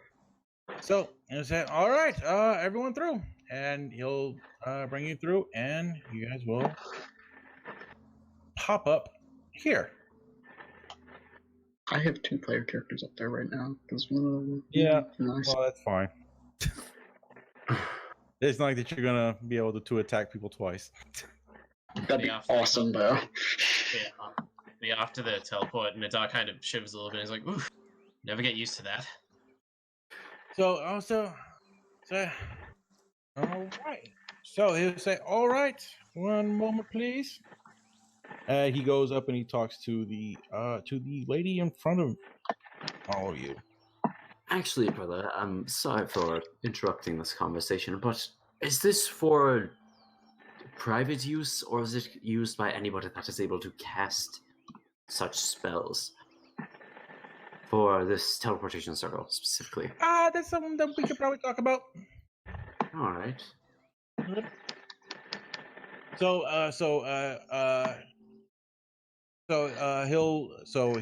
begin to talk to her. So all right, everyone, this is Elrora. He's like, all right, so who are you? Your names? Kyrian Silzador. Period. And you're a high elf? Yes. Okay, high elf. Parafear, what are you again? High elf. High elf, 2 high elves. Okay, Garfield's actually a sun elf. That's just another form of high elf, I believe. Yeah. So it's like, and she actually takes a good look at Neldrick's like, what is that? This is our traveling companion. He's very good at telling stories. Nick, you might want to mute yourself. We can hear you We can hear you shifting. Okay. Just while So you're it happens shifting. to be, So at this point, Neldrick he will actually walk up to her, and in his size, it's very imposing, and it's like moving in on her space, and he like ducks down. He's like, "It's a pleasure to meet you," and she actually like winces back in like a little bit of fear, just at the look of his dead like stare face. yeah, please back up from the lady. You see, not everybody's so welcoming, but yes, he is very good at what he does. Trust us, he's a big blue sweetheart. Would you like to hear a story? No, I'm fine. Thank you. Okay, so now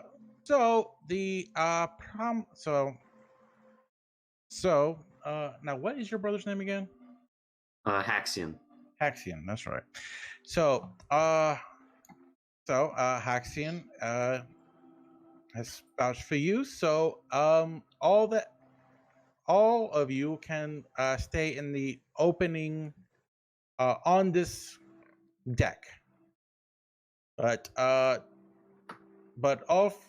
for all the non-elves, don't cross any bridges.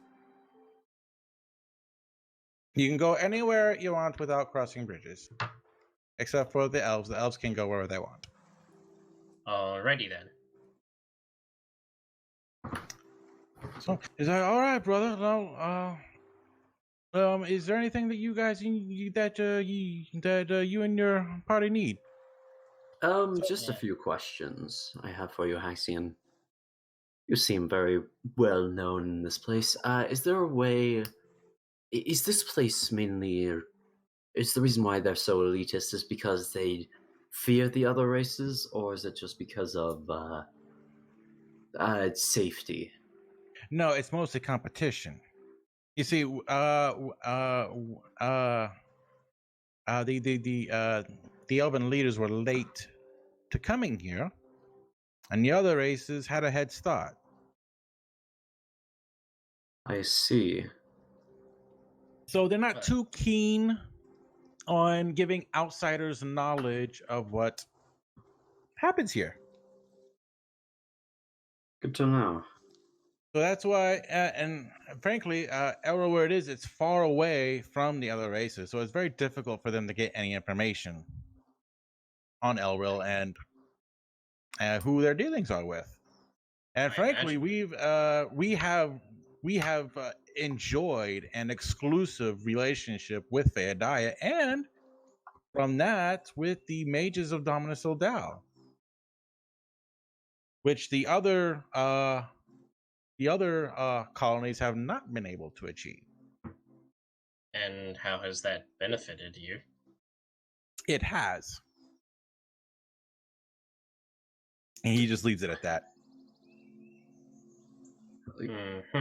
Thank you for the information. Last question. Where is the nearest library? I have some reading I can help you out with that. So for those of you that can't cross bridges, is there anything that you would like for us to do for you? Oh, yes, actually. And Nadar pulls out his mace and he says, is this city known for its store of adamantine or some such?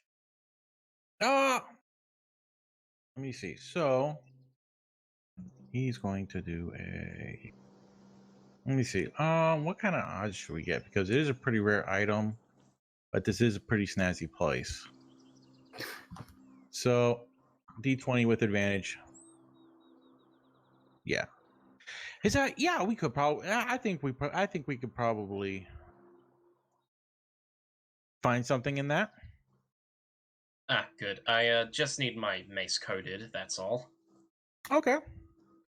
So, yeah, we can probably work something out. So do you? I wouldn't probably know how much that would cost. Would you know? So I could. Oh, yeah, I know. Adamantine weapons are about 500 gold more than their base price. So I imagine coding costs. It's 500 gold plus the No, original amount well, of the no. The weapon. thing is, like, if you were to like to buy the mace and the coating, it would be 500 plus. Yeah, okay, but So the coding is just 500. okay. All right. I could take that. All right, and of course, Nadar pays for that. Okay, 500 gold. All right, I'll sort that out myself. You guys can do whatever you want. Okay. So that will be done. Mhm. Okay, so let me see. So you guys can explore for those of you that this entire area is free for you to explore. You guys get rooms. So you can find a room that's available. There are there are 4 rooms available. They each have 2 beds each.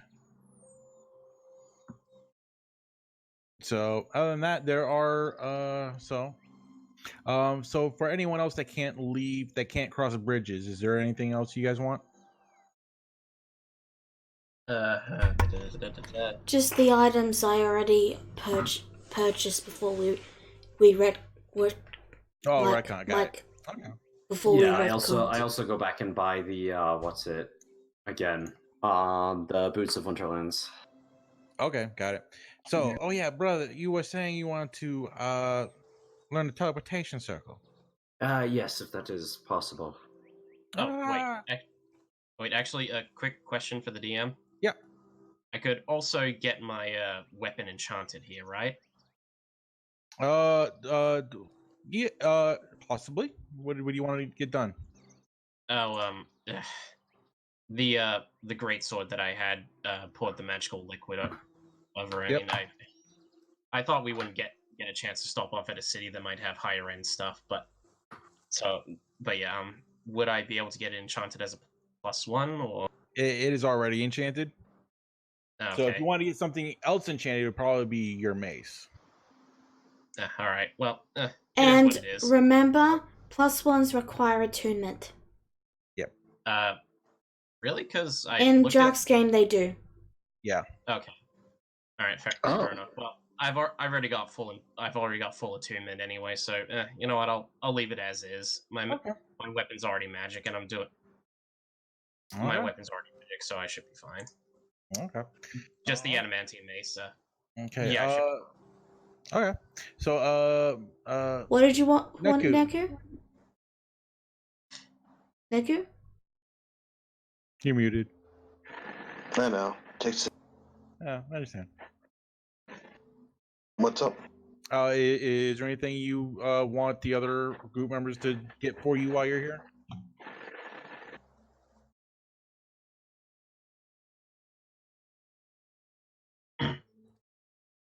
You unmute.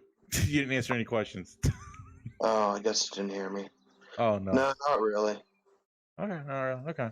Yeah, you might have to speak a little louder with that mic. It's not the best quality mic. But yeah. Yeah. So let me see. So Parafear, Kyrian. Yeah, I guess it's just you two that can go about. Elf gang. Yep, Elf Gang. So, what is it that you guys want to do? Well, I mean, last time we were here before we retconned, I basically just bought the 2 potions of the resist cold, and that's all I really was gonna do because I don't have a lot of money. Yeah. Okay. So, yeah, and you do have the merchant area available to you. So you guys can explore that, and so Kyrian and your brother Haxion, he actually brings you to a friend of his. I'm back. Okay. So Haxion brings you to a friend of his. Oh, He says, "Hiya, brother. This is Cylinder." hello, Cylinder. Yep. Okay. I'm assuming this is library. Oh, sorry, Celindel. Cylinder. So CELYNDIL.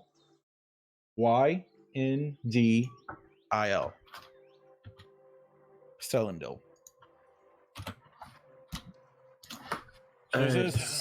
So what's your name, sir?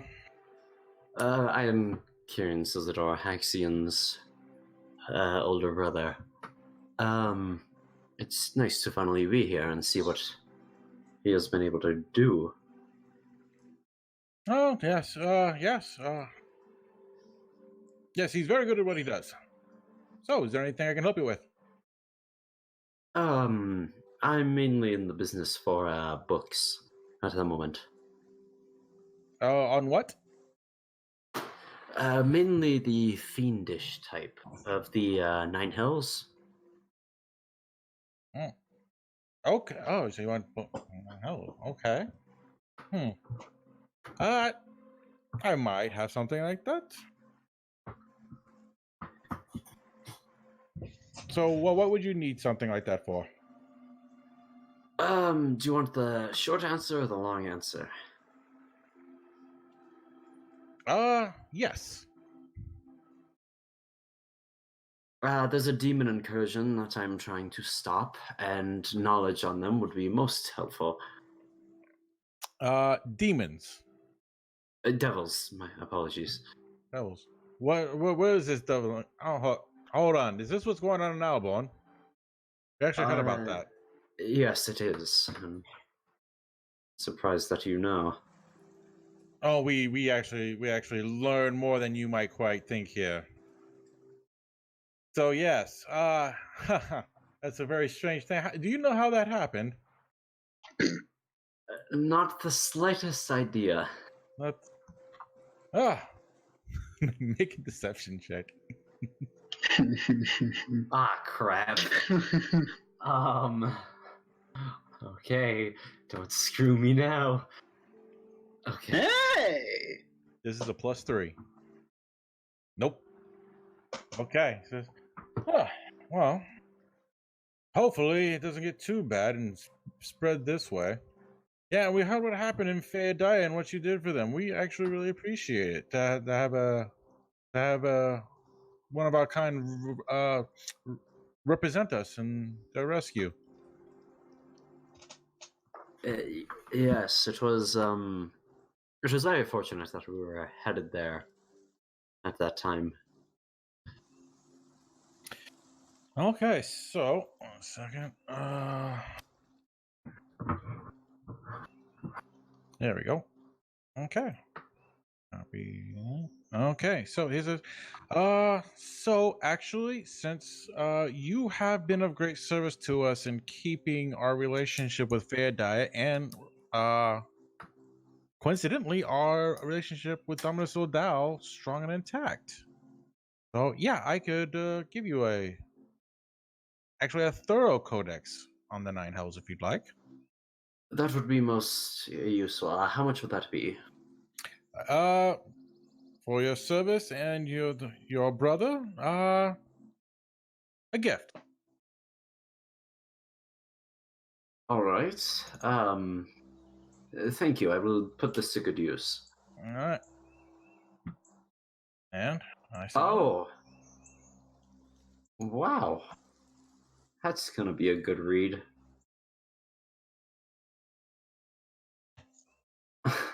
Okay. There I you go. take that, give him a nod, and then I will leave. Okay. You come Oh, out with more DM materials. That's the wizard life. Brother, about that teleportation circle. Yes. Is it public use or private use?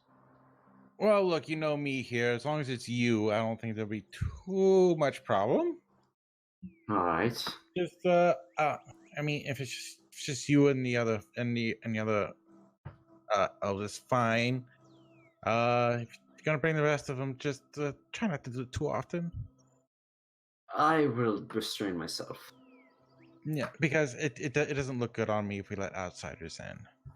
I see. So yes, you can, but you know, try to use it for yourself or our kind. I understand. Thank you, I appreciate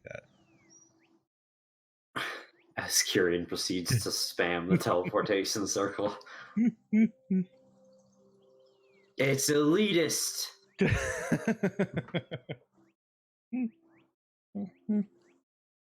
Hey, you know what? In Skyrim, all the races are actually racist. we actually talk to all of them. This is just the Elmer Dominion. Yeah. I hate those guys. They're assholes. Fuck the Thalmor. You know, you actually have a good point because like almost every single one of them has some kind of hot take. Yeah. Yeah. Yeah. Every single race in Skyrim has a hot take on every other race. Okay. But I will read up on this, and then I, whenever I manage to. This is a day after I cast Scrying, correct? Sure. Okay. Because you can cast Scrying anytime on the way up here. Yeah. I am going to cast Scrying on the, remember when I gave that Elven Blade to the one guy? The what was it? The Elven Rebel. Okay. I want to cast Scrying on that to see where that thing is. Okay, so you cast. Okay, the Elven Rebel. You gave him Not on him, on the item. right on the item. I'm trying to. So on the Elven.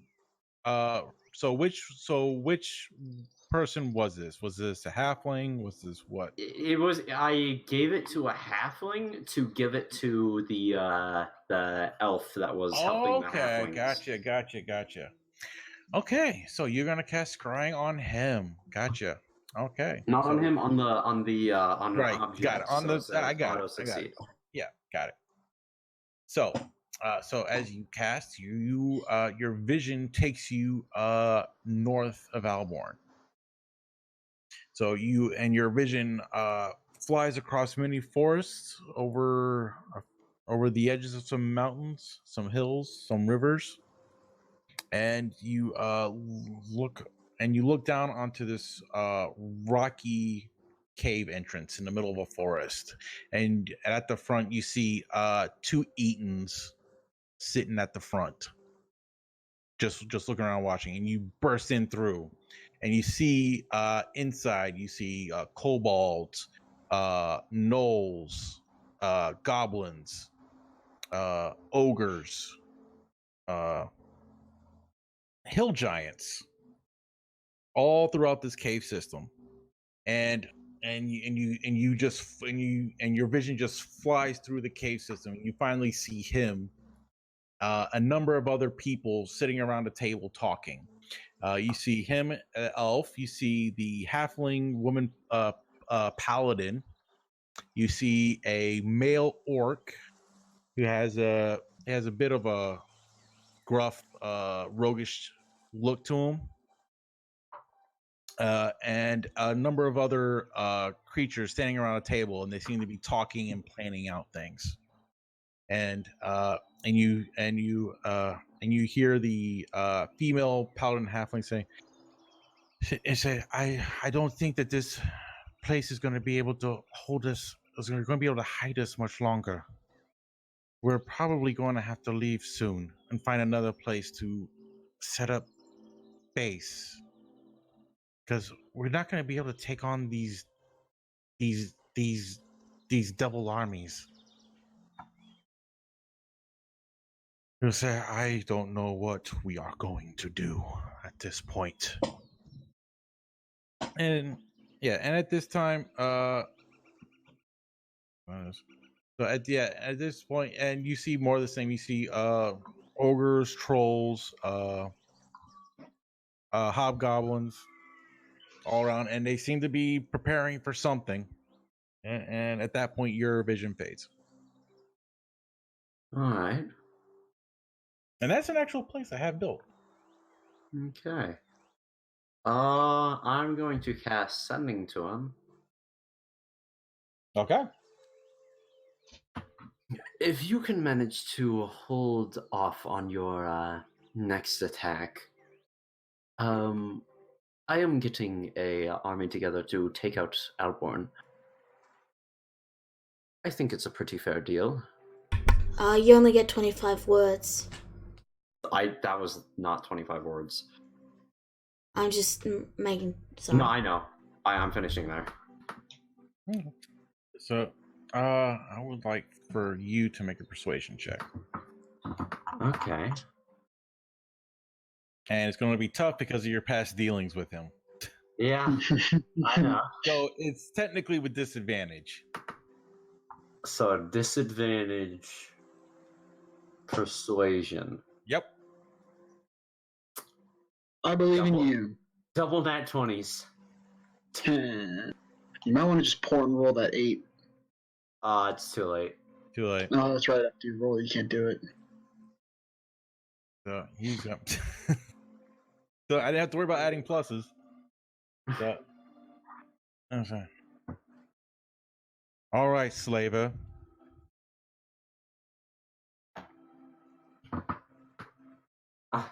I'm just gonna say to myself in my room, touche.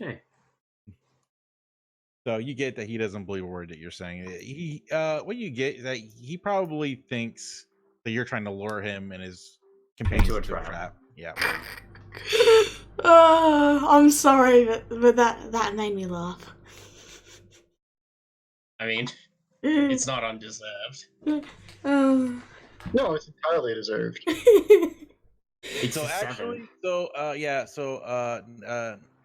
Naradar, there's a whole history you know nothing about.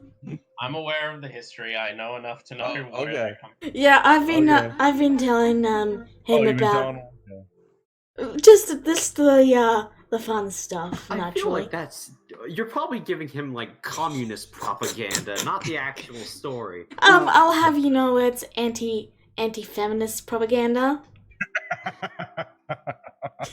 Touche.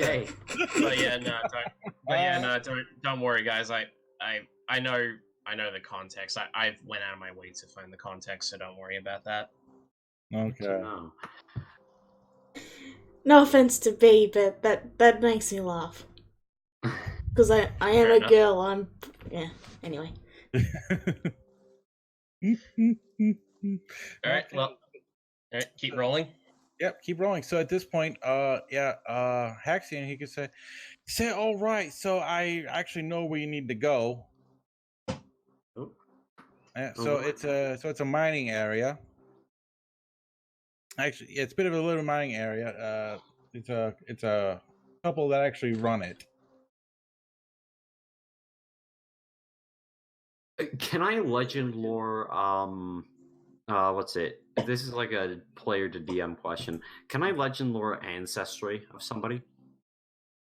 Like to see if they're connected to somebody else. To see, you have That's to probably know. not legend lore. Yeah, no. The thing is, this is for. Because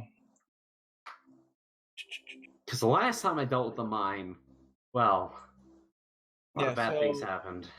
Hey, we did get an angel friend. And then we destroyed the entire city of Alborn. You win some, you lose some. So it'd be kind of yeah.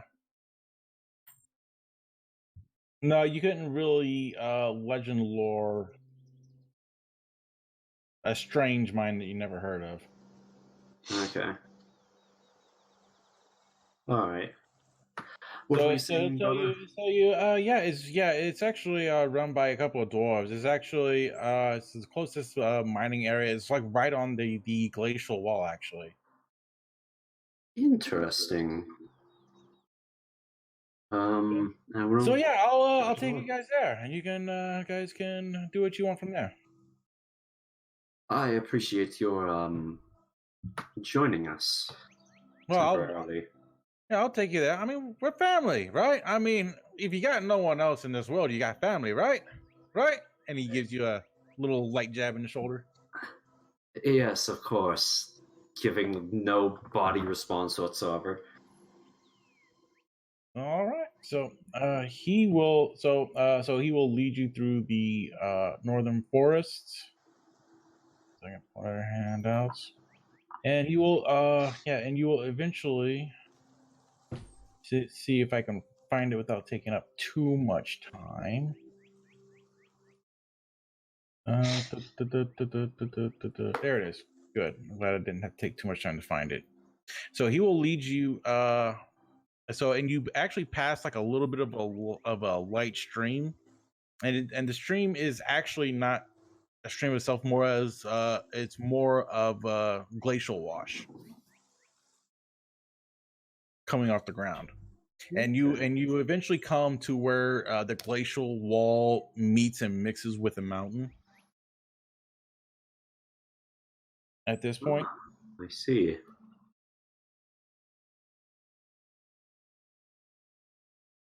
and he will bring you to the mine itself. 1 second to make sure everything's kosher. All right, everything looks good, so I will bring you guys over.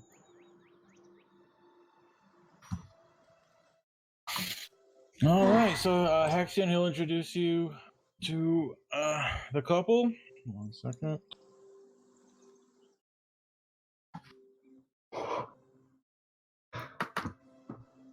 Is that floor made of gold? No, those are just No, lights. those are lights. Those are lights. All right. Okay. So Hexion say, all right, bro, this is let's say this is Lafor and Baran. Sorry, Lafor Baran, this is my brother Kyrian. These are his friends. There's the big blue guy. It is very nice to meet both of you. We will. So, what you guys doing here? We will be doing business here. This is the ass end of nowhere. We don't get many people up here.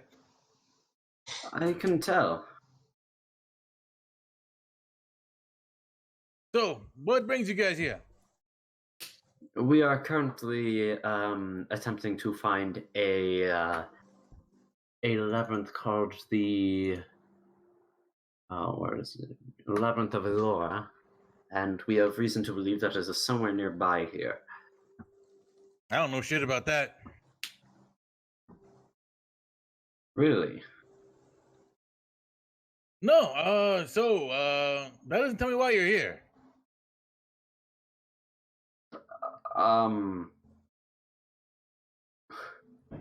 We wish to enter your minds and see if the entrance lies within. Yes, what she said. You can try and make your way through. There are actually limits to where I can go in here, because there are apparently enchanted glacial walls that I can't apparently get through. Enchanted glacial walls? Interesting. I will give these a further look. Okay. So yeah, you guys can go in as you see fit. Alright, Valen's gonna start walking. I mean, with your permission, I suppose. Actually. Well, I don't think that you guys are gonna steal rocks from me, right? I certainly wouldn't. I don't think we're here for money right now, but yes. Okay. So, Nadar gets about halfway into the entrance, and he takes out his mask, puts it on, and pulls up the hood of his cloak. And he says, "All right, let's get down to business." all right. So you guys, so leading the way, Valen leads in. You see that it splits into two different directions. Now the ice wall is to our left, yes? Say what? The ice wall is to our left, yes?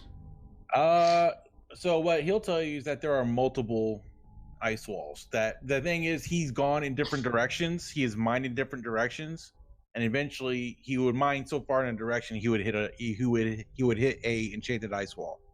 I see. In that case, let's just, let's head left first. Sounds like a plan. What's down here? 1 second. 1 second. Boop. Let me get rid of that. So you go down there, you find rock and rubble where he's been mining. Okay, I couldn't tell because the map's blurry. All right. What is this? Looks like more rocks. In a mine? Insanity.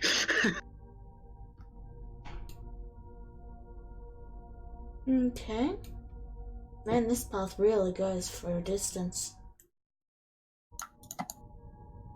Guys, guess what I found? More rubble. What? It's crazy. Okay. We'll check out over here. Yeah, Kiri and I are going right. So this is the ice wall here, yes? It seems that you, as you look, you do see a wall of ice in your way. What did I just find? Is that also what I found? Red. It is also what you found. Red.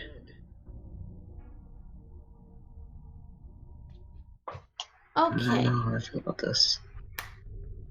So what you see there are coal embers. There appear to have been the dwarves had a fire there at one point.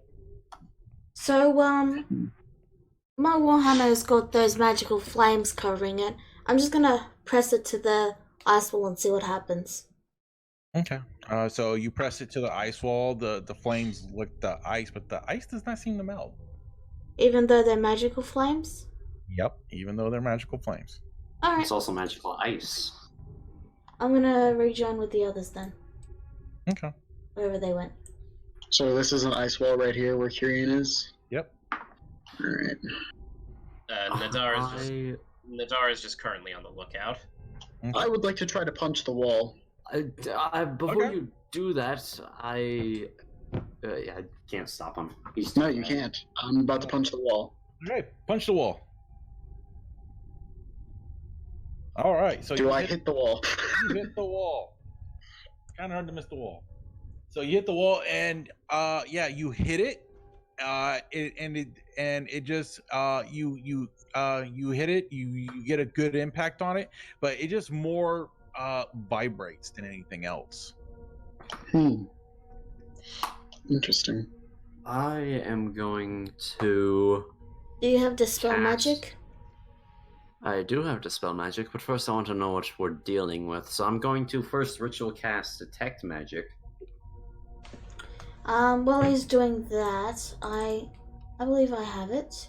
Yeah, I'm gonna ritual cast Identify. Okay. And while they're both doing that, can I try and stab it with my sword? Yes, you can. It is glowing, so I'd like to try. Okay, so you go and stab with your sword. It does not go in at all. What? Does not go in at all. Even with a nat 20. Damn. Even with a nat 20. So, Alright. So Kyrian, you get that it is abjuration. Okay. Okay, and what you get, Valen, that it is also abjuration and more akin to it is a type of shield spell. It appears to be some sort of shield spell. Actually, it's more close. It's actually it more resembles Resilient Sphere. Otto's Resilient Sphere? It appears to be similar to Resilient Sphere. Interesting. That just means that it can be dispelled. Well, And such as my specialty. Drac, is today the same? Like, did it take us a few days to get up to here? Yeah, it takes you a few days to get Okay. here. Okay, I just need to make sure. So that means I get different portent rolls. Yes. That makes me happy.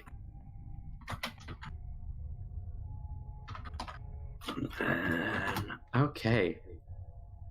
So for the dispel magic cast, I'm gonna use it, and then do I add my my spell attack bonus, or do I just add my intelligence modifier? No, it is a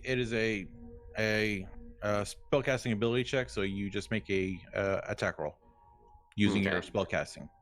Okay, then I will use. Well, I'll force it to be a 12, which is then plus 9, so 21.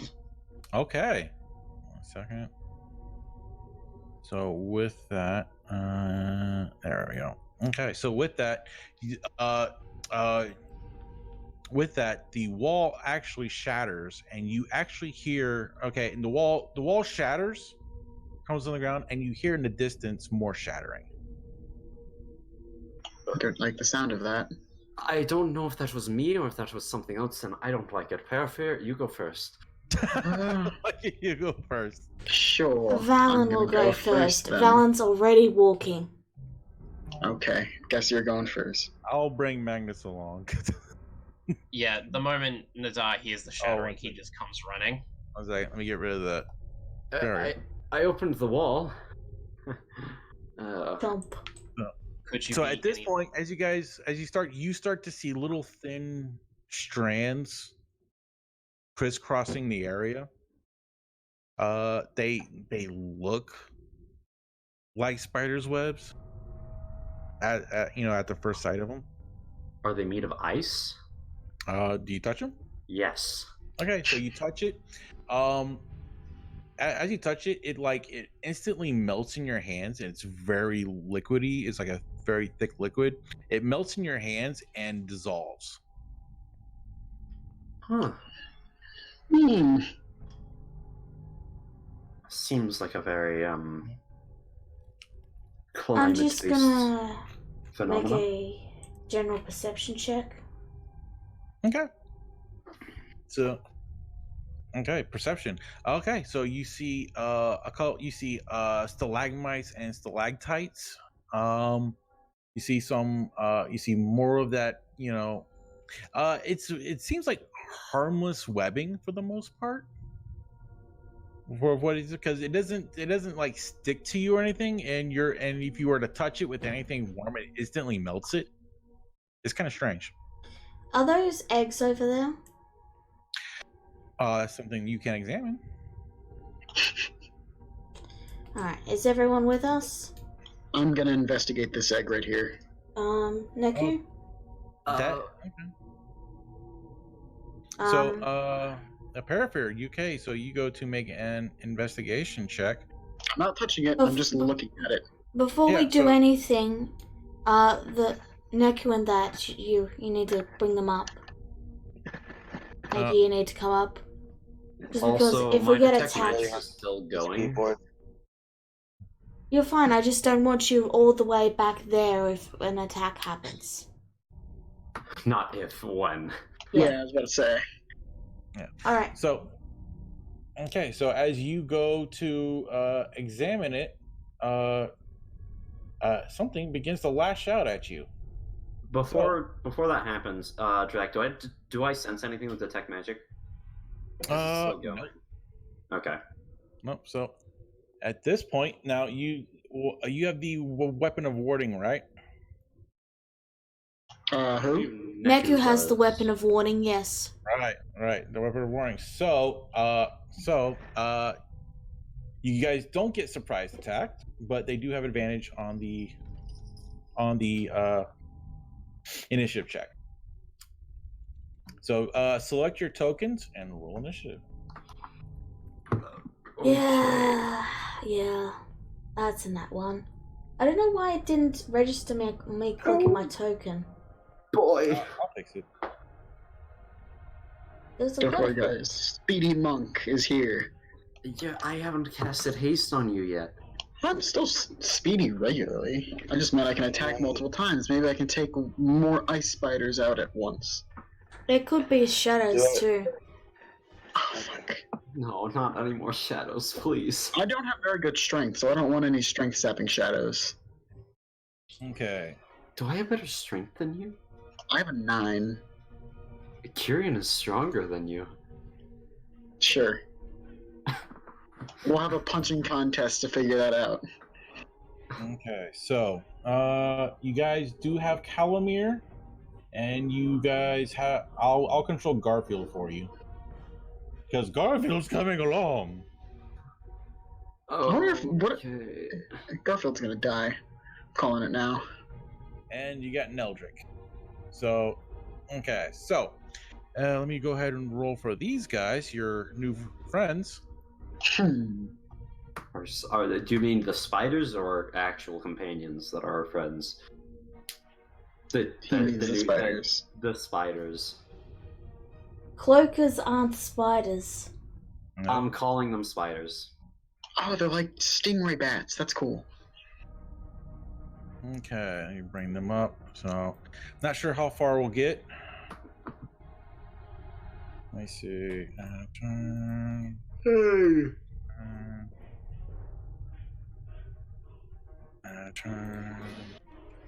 Turn.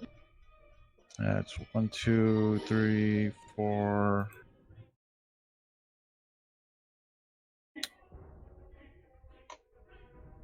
To the front token. We still can't see them, by the way, Drac.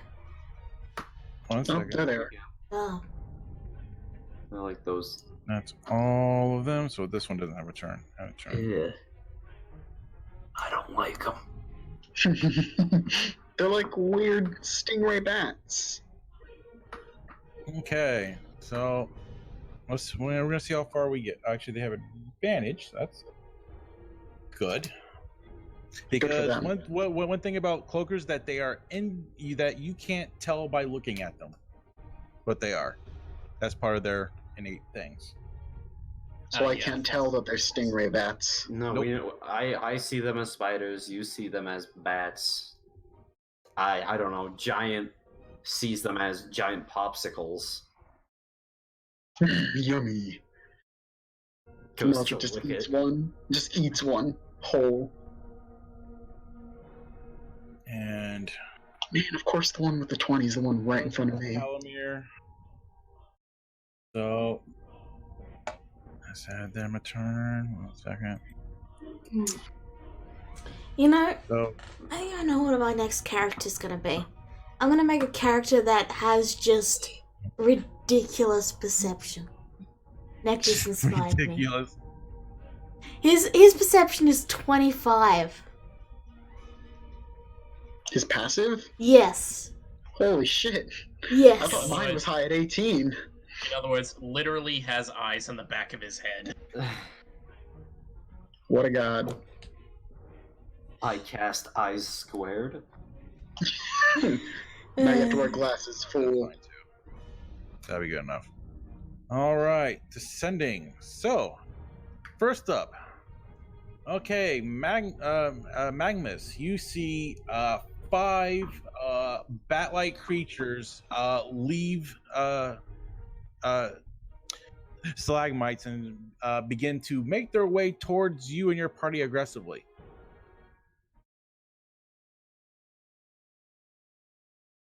Nickel. It takes a minute for me to unmute. Yeah, you're fine.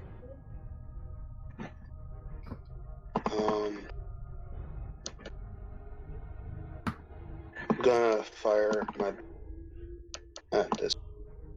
You might want to Okay. step back as well too. I About don't want to the move. okay, I just don't feel like moving anymore.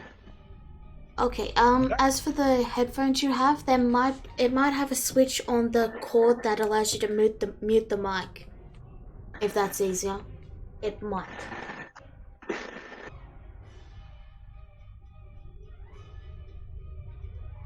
I'm just gonna shoot at this one. Yeah.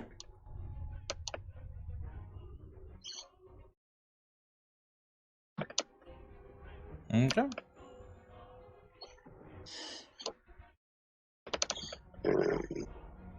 Damage. Oh, that hits. Okay, 11 points of damage. Gonna fire the same one at him with active. Okay, so with that, that hits as well. This plus 10. Okay. And I believe that's the end of my turn. Okay, so you go in. Jesus, you did a lot of damage. Hold on, that ain't right. Oh, that's what happened. Oh, all right. So 78 minus. Okay.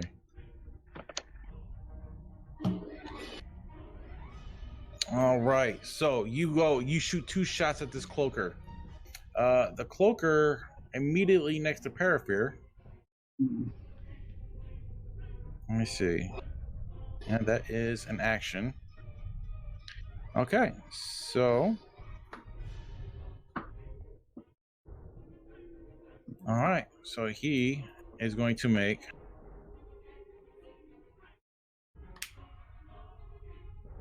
Three duplicates of himself. Oh. All right, Paraffir. I can And still you see 4 cloakers hovering you. Can I tell which one is the original? Let me see. Cloaker my theory of itself, duplicates. And they mimic in shifting positions to make it impossible to track which cloaker is the real one. Okay. I assume at this point, then, any of the 4 could be the real one, not just the one who was originally the real one. Then I'm... You probably think it's a single one making all these illusions because you saw him do it. Right, I mean, like, on the actual board. Like, the tokens. I assume it doesn't... I just... He's asking if the same token that it was before it made the duplicates is the real one or not. Right, I would assume it's not, considering now I don't know which one's the real one, Yeah, is what I was saying. Which one's which? Alright, in that case, I'm gonna go for some... I'm gonna sword swing at the one right in front. Okay. 1 second. Let me see. Rolls randomly determined. Okay, so 14 actually just hit. So roll a d4. A d4, gotcha. Misses. Okay. Actually, hold on. Let me see. Yep. So you hit. Yep. So you actually hit one of the false cloakers. Okay.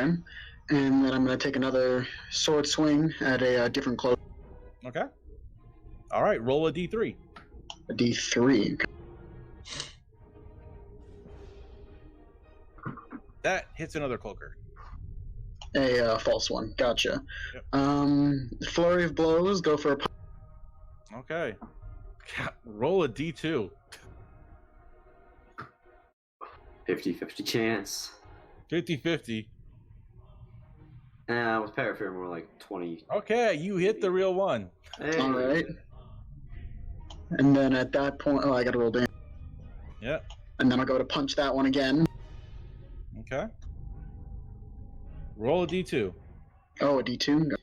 Yep, you gotta roll d2 again. There's still a fake one up. Okay. You hit that one again. Alright, so I need it to make a deck saving throw, and it can no longer take reactions. Okay. Dex. That Yeah. definitely fails, so it is now prone. I punched it to the ground. Okay. Let's looking at that. Yeah, so okay. All right, with that, it is. And is there anything else you want to do? There is. No, I'm good. Okay, with that, it is this cloaker. He is probably. One second. What is that? Okay, he is going to try and help his friend. He is going to make an attack on you. Okay. Miss. 14. Definitely miss. That's a miss. Okay, so Neldrick. So Neldrick, he is going to see you there, Parafear. And he's going to say, well, how about we get this party started properly, shall we? So, Neldrick. Parafear. Make sure, yep. So, 1 second. All players. Since you guys are level 9, he has his level 7 abilities. Ooh. So, you, for the moment, turn into a giant young brass dragon. So, Very nice. Wow. you get to take a full turn right now. So I get a full turn. Okay. Multi-tag dragon makes 3 attacks. The one that's biting 2 with its claws. All right. I guess at this point I can probably tell, since the prone one is a real one, then I'm going to go for all 3 attacks towards the prone one. And I believe I get advantage if he's prone. The other illusion mimics it perfectly. Oh, so they're both prone. Okay, so roll a d2 again, I guess. You know, But I do have advantage if it's prone. Yeah, double team. That's what I was thinking. That's what I'm thinking of as well. Okay, so okay, yeah, you hit him. Right. And how do I roll? Okay. And then claw attack. Hold on, how do you deal 9 piercing damage? I clicked on the bite. Really? That's That's all it does? It doesn't do that much. Okay. 2d10 plus 4. I just rolled low. Okay. Typically, alright. if a creature gets multiple attacks, they don't do that much damage. But if it gets only one attack, it does a lot of damage. Right, gotcha. Okay, so go ahead and roll another d2. Hey, man, you're just getting lucky. Mm-hmm. So that's the real one again. Much better. And then one more. Okay. Roll a d2. Shoot. The other one is gone. Poof. Alright. Didn't want to do the dragon breath, huh? Thought about it. I figured if multiple attack. No. I probably should have done Dragon Breath. Whatever. Oh, whatever. It'll be fine. Okay, so until the start of your turn, you are still a young brass dragon. Cool. Garfield, now it's time for me to show my stuff. Wait, did your AC get lower as a young brass dragon? Yeah, by 4. Yeah, you're. I have more hit points now, though. Yeah, that's the trade-off. Okay, so he is. Let me see. What is he going to do? He is going to go 1, 2, 3, 4, 5. Look down. He's going to cast Burning Hands on both of them. Ooh. So they got to make dex saves. 1, 2. 1 succeeds, 1 fails.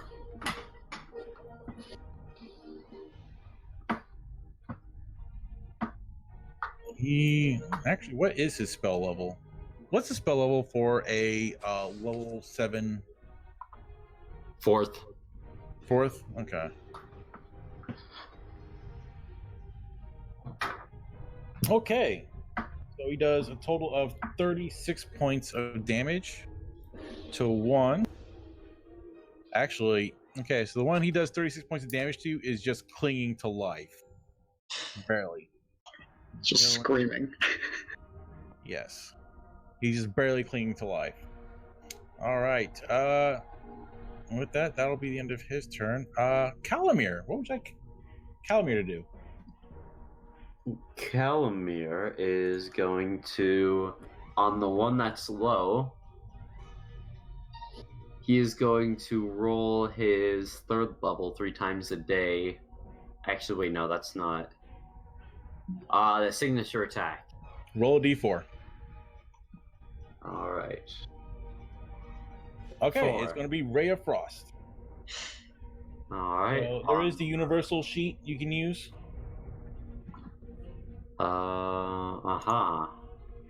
So universal attack roll plus 6. 22. Okay, that hits. So whatever damage you do, it is going to kill it. Okay, I think the Ray of Frost does a D8. Yeah, but it's at 1 hit point, so it's dead. Ah. It freezes to death. So yeah, so it forms into an ice cube and shatters. Good shot, Calamir. Okay, so with that, Nadar. All right, give me a minute. I'm just trying to making sure I've got this. I'll move my full distance up to here. Okay. And Nadar stares down the 3 that's in his sight. Okay. And he, well, and this is what happens. He starts laughing. Well, he starts laughing. And he says, "You all have no idea what you're in for." And hang on, I'll just get the aura up to. Okay. 30 feet. 1 is still slightly out of range. Two's better. Two's better than none. Actually, So, hold on. yeah. It says 30 feet, right? Yes, it's a 30 feet. Yeah. So Yep. yeah, that's actually within 30 feet. Your circle's a little off. Yeah. Oh, They're well, all it 3 is of them are within 30. Yep. Oh, it is what it is. There's Yep. also one down south. Well, let me see. So that you can see. So it has to be within his sphere of sight. So he's looking in one direction, which is north. All right. So, all right. yeah, So the DC is 16. 16. All right. Let's see if my Force one of CRA us. cloakers can. Hey, first one succeeds. Hey. Damn it! All right. Last one fails. So the one farthest away fails. Oh, well, better than nothing. And yeah, that'll be my turn for now. Okay. And with that, all right. Now it is this cloaker's turn. He is going to. He was totally not afraid of you. He's going to come straight at you. All right, do it. So he comes. He comes flying through the air. And he goes to make a bite at you. Damn it! Doesn't hit. Bastard. And hey, that hits. That one hits. You take 5 slashing damage. You take all of that. All right, I'm good. What the fuck? CR8 bullshit. I'm pretty sure All it's right. supposed to be minions. Yeah. So this cloaker, he is going. Let me see. All right.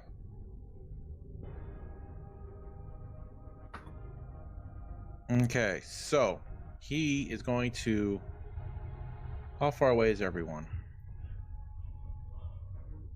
Okay, so he is going to come down, get within sight of everyone. Attack of opportunity. He didn't go past you. You showed him going down. Okay. Well, you're gonna go down this way. So Alright. you're gonna come down this way. It's barely avoiding you. Yep. So,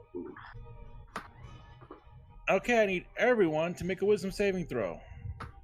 I make that as a dragon, correct? Yeah. I don't get my pluses to wisdom. No, you get your dragon. Alright, so that should be just a d20. And, really? yeah, I have advantage, but I don't need it. That's fine. Fuck. So this is for him. So Neldrick actually succeeds because he has a plus 6 to wisdom saves, and the DC's a 13. God damn it. I would have succeeded if I wasn't a dragon. And I have like a plus 9 to wisdom saves. Okay, so and also Calamir makes it. So Calamir makes it. So who fails? Me. Only the Only me. dragon. Okay, you are frightened. Nadafa does no. Okay. You are frightened. Wait. Oh no, I don't have that because I don't have Fey ancestry, do I? Fuck. Nope, you are. Oh, that's against Charm. Oh no, not Fey ancestry. What is it? Stillness of mind. And you're a dragon until your turn. Yeah. That's fine. Once it becomes my turn, I can just use Stillness of mind and cancel it. Okay. All right, Kyrian. So actually, so you see this cloaker get in sight of all of you and lets out a big giant wail. Actually, I didn't roll for Garfield. I rolled for Garfield. Wisdom. He's actually pretty good. He makes it easy. Yeah, Okay. I just barely made the wisdom save, I think. It was DC 13. Yep, I just barely made it. Wait, actually, let me just draw a line really quick. Yep, okay. I am going to move 1, 2, 3, 4, 5. Can I get there? Hold on. 3, 4, 5, 6. Oh, but then Garfield would be there. Fuck it, hit Garfield. I want to move to right here. All right. I think I barely can dodge that one cloaker's. Can I? 1, 2, 3, 4, 5. No, I can't. So I'll take an attack opportunity from the cloaker. Okay. Right here. From the bottom one? Okay, got it. Yeah. Second. Oh, that'll be interesting. See if I can hit you. No. Fuck! That was bullshit. I'm gonna look at Garfield and say, you might want to duck for this, and then I'm gonna cast Lightning Bolt, hitting Garfield, this cloaker, and this cloaker, because it is a 100-foot line. Oh, you couldn't get in front of Garfield? No, I don't have enough movement. Oh. So You could tell him really? to duck. Serious? I tell him to duck, and then I'll force him to take a, a 19 on his saving throw. Okay. Plus whatever. So he automatically succeeds. Okay, so he takes 16 points of damage. Oh, yeah, Alright. he still takes damage. But yeah. Yeah. Okay, so these guys gotta make a dex save. I wish these guys were better at stuff. These guys need to be better at stuff. Don't worry, Jack. You'll hit us with the boss soon and kill Parakeet Yeah, this is again. bullshit. CRA. Why laughed I? CRA, they need to be like CR2. These guys suck. Seriously. Hey man, they made me use 1 key point. That's a big thing. So they both fail. They both take 32 lightning damage. And well, I use the Channel Divinity, but I get those back on a short rest, which is literally just an hour. Do you get them back on a short rest? Yeah, Channel Divinities for Paladins come back on a short or long rest. Oh wow, that's nice. Same with my key. Okay, so the frightened thing, is it when does he make a saving throw? At the end of his turn. Okay, so he's gonna fly away. Bye. Yeah. Actually, he's got pretty good distance. So. All right, so Valen, your turn. Finally. Yep. So, Valen's gonna bring his warhammer down and slam the bottom of the handle part of it into the ground, and he's gonna cast daylight. Oh, there you go. Okay. Where do you want the center to be at? On my warhammer. Okay, on your warhammer. Okay. So, if there were any illusions, they would be gone. So they are light centered. They now have disadvantage on attack rolls and perception checks. All right. I prepared this in case of the shadows, but this works too. Yeah, this works too. And that's my turn. Alright. Okay, Magnus.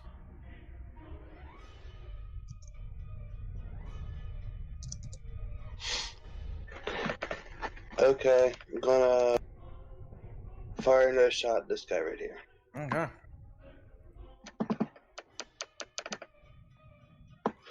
With sharpshooter on.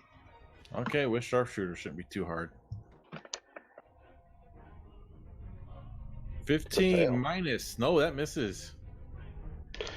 I'm gonna redirect it to the other one. The one closest to it. Okay. Make another attack roll. Yep.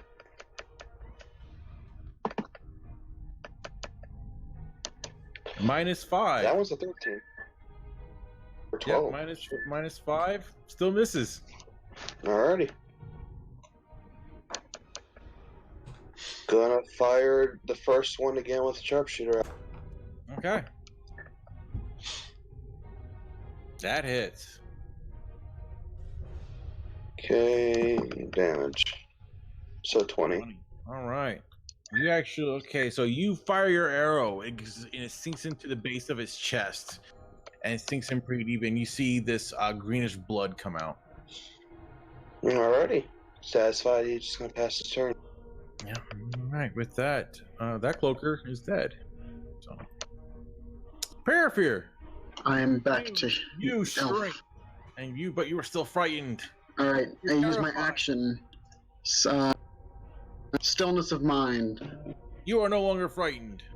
But that takes up my attack action, doesn't it? Right? Yes, it does. And that means I can't even use flurry of blows. Nope. You So can run around. I could run around. I mean, I think I'm just gonna chill. Stand in front of me. Why would I stand in front of you? All you do is cast lightning. I don't want to get hit by lightning. Yeah, I guess I'm just gonna chill here. I'm just waving at this cloaker. All right, this cloaker's waving at you, and he is going to attack you. Waving Very at you bright with out. his Miss. mouth. He misses. Disadvantage. 17. Disadvantage. 17 does not hit. So with that, he is going to. You're going to get a attack of opportunity. All right, I'm taking that. So you do get to have an attack. Woo. 9 damage. All right, so he gets that. How does he want to try and make his escape? I don't 5. get extra attacks with attack of opportunity, do I? Nope. No. Figured I'd ask. 25. Yeah, so Nadar, you're going to get another one. 30, 35, 40. oh wait, I got a attack. Attack. You get an attack of opportunity. opportunity. Yep. Because either Alright. you or Valen. All right. He wants to get as far as he can before he gets hit. That hits, just barely hits. Another 10. So you swipe and you cut a big gash in one of its wings. It's looking pretty damn bad. And Nada just screams, "You can't run from the inevitable!" Hear me! And with that, let me see. So,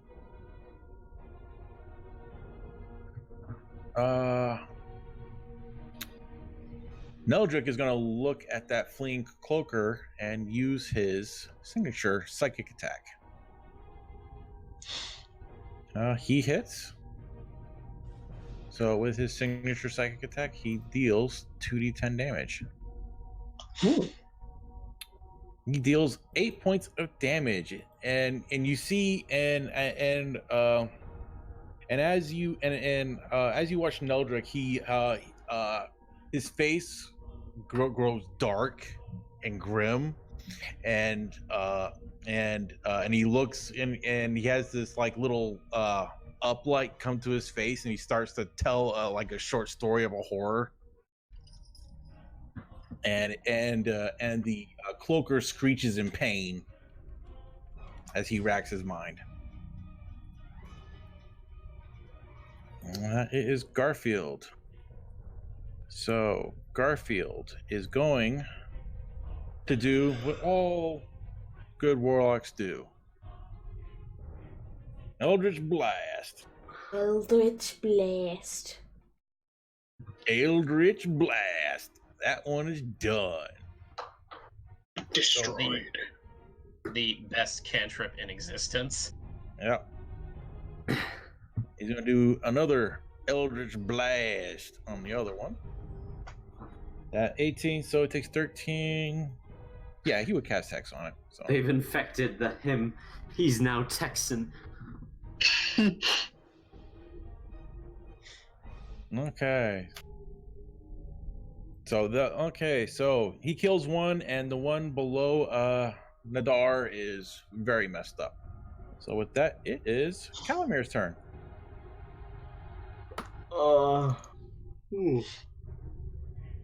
25 minutes left, Drac. Yep. Calamir is going to. He can do 7th level stuff, right? Yeah, he can. Yeah, he has access to his entire sheet. Sweet. Okay, he is going to cast his 7th level. Yeah, his 7th level thing. Okay. So roll a d4. Oh yeah. 1. Blight. Blight. So within. Ooh, that's a good one. So his so it's a DC 15. He's gonna have to move up to be able to do it. Yep. I can't move him. Sorry. Yeah, just move him up to like right here. Yeah. Okay. So does he want to hit the weakest one or the strongest one in sight? Actually, yeah, he'll keep moving up to. He'll move up next to Garfield and then get the strongest one. Okay, so I'll roll his Constitution save, and I need you to roll 8d8. That's a fail. I have Blight, so I'll just cast that. Yeah, just cast that and roll damage. 45 necrotic. 45. Okay, so you cast Blight, and you see black veins just form all over this cloaker, and it just starts to screech. Very nice. Blight is Does no joke. Drac, does the wizard fellow have the 5 out of 5 HP, or does he have the normal HP? No, he has 5 health levels. Okay. So yeah, it's a different calculation. Okay. With that, okay, Nadar, the one below you is really messed up. The one above you is pretty beat up. All right, well, I'm going after the weakest one first. Of course, Conquest. Yeah. Douse the flames of hope. Wow, we traded like the nicest paladin ever for like I beat on the weak ones. I mean, it's what you get with the conquest. But Yeah. Nadar is honestly a sweet guy. He takes his his oath very seriously. He But yeah, takes his anyway. conquering seriously, okay? I'm a nice guy, but if I'm told to conquer your village, you better be prepared. Pretty much. But yeah, anyway, so here we go. I'm going after the weak one. Mind breaking greatsword. Okay. That hits and will most likely kill him. Yes. So yeah, what Nadar does is basically he grabs the thing and just viciously slams it onto the ground, stomps on it, and then runs it through with his greatsword, screaming like a madman. So you see this Dragonborn go a little bit wild with his attacks. And then he slowly turns his gaze to to the one that's left right behind him. And you see its eyes go a little bit wide as you turn back with your merciless glare. And I attack it. Okay. Oh, but you are just looking at it a bit too hard. Yeah, I was trying to sell it too hard. Yeah. You try to sell it too hard. All right, well, D&D there is we like go. too much edge. Too much edge. Yeah, you know what? Yeah, you know that's a sign I need to tone it down a little bit. So you know what? That's my turn. All You right. just apologize to the cloaker. Sorry, that was a bit too much. I'm sorry. I went too far. It just like completely misses him. Like he lifts up his muscle, like, oh, I'm terribly sorry about that. went a bit overboard, and then puts it back down. While stomping on his brother's like lifeless corpse. Okay. All right, Cloaker, I need you to roll well and stop making me look bad, okay? Disadvantage. Oh, fuck me.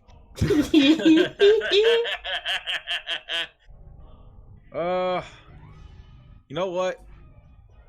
He is going to. See ya. Oh, I'm gonna catch this fucker. Wouldn't wanna be ya. Oh no, he's going to duplicate. That's exactly what he does. Of course, why wouldn't he? He inks. You made me ink.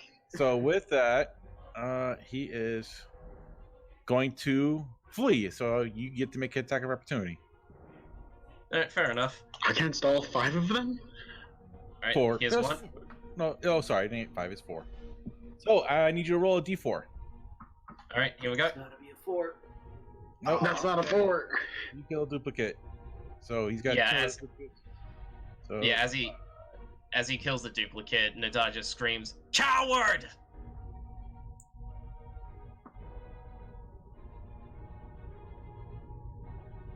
with that, he takes off. All right, Kyrian, it's your turn. Well, if he's going to run away, I might as well make it a bit more interesting.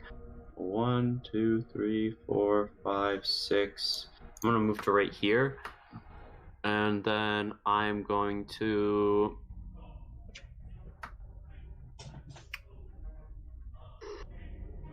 Oh, what should I do?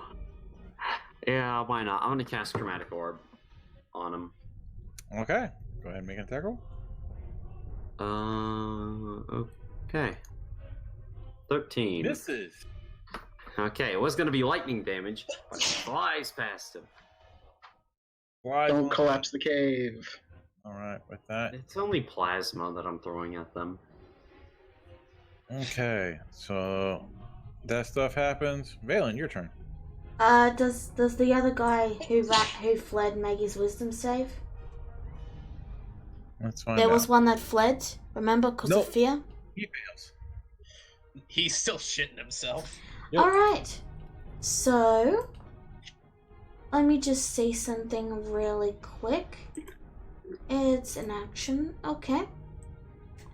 So, let me just... Okay. I am going to move my full 25 feet. Mhm. And then I'm gonna cast Spirit Guardians. Okay. And here's the funny thing about daylight, it's not concentration. No, that's good. So, yeah. Right, so, 1 second. Let's see. Save position. Oh, actually, you got close to these things, they all disappeared. Pew, pew.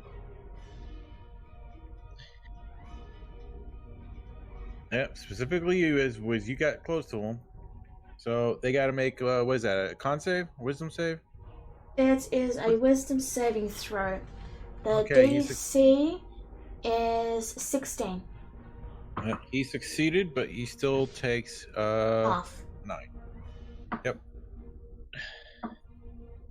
All right. Magnus, you might be getting the final kill here again. Again. Every time, I swear. You're always stealing my kills! He's always stealing the kills.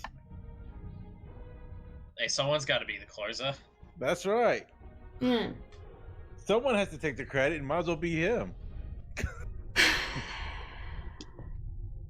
Magnus fires again with sharpshooter once more. Okay. All right.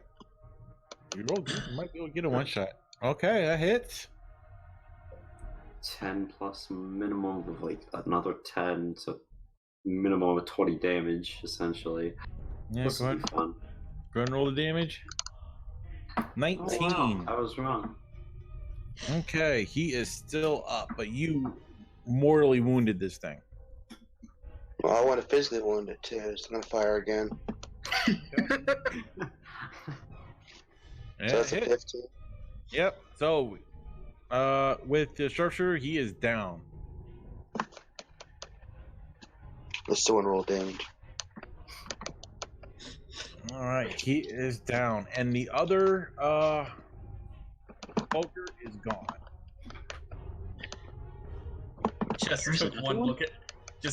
look at the Conquest Paladin, shat himself, and ran away. Yeah, I ain't dealing with this. See ya. exactly. He said, "Nope, not dealing with this." So with that, the area is secure. All right, we might want to end here. Yep, that's what we're probably gonna do. I call for a short rest. Yep. Yeah. So, and with your short rest, you guys will be level 10. Oh, hell yeah! So that Right, means diggity we get all our stuff back because we leveled up, yeah? Well, you don't get you don't get your spell slots back Okay. because this is you're in an ongoing dungeon, so your losses still have to keep up. We could say we take a long rest. Do you want to take a long rest? I don't think we should take a long rest. I mean, I don't know. That seems a bit dangerous. we could. We're right nearby an exit. We're like, what? Yeah, we could just walk out, tell him, 100 feet hey, away? don't send anyone in. We opened it up. There's dangerous things in there. We'll clear it out. I could make my dome right in front of where the glacier was, and then nothing could get past. But I could just- it all shattered, remember?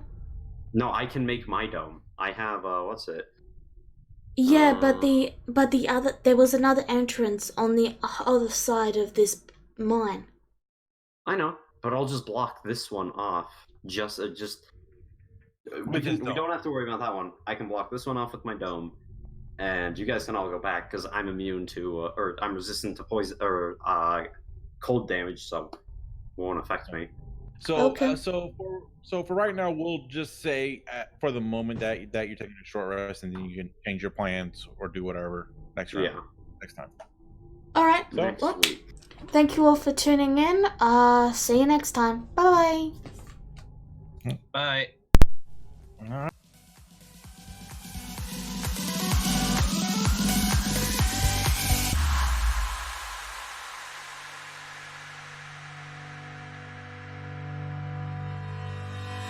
Hanging by a thread, hung upon all the words you said, breaking free from this conformity that you force on me. Everything I do is one big show. It's about damn time that I take control.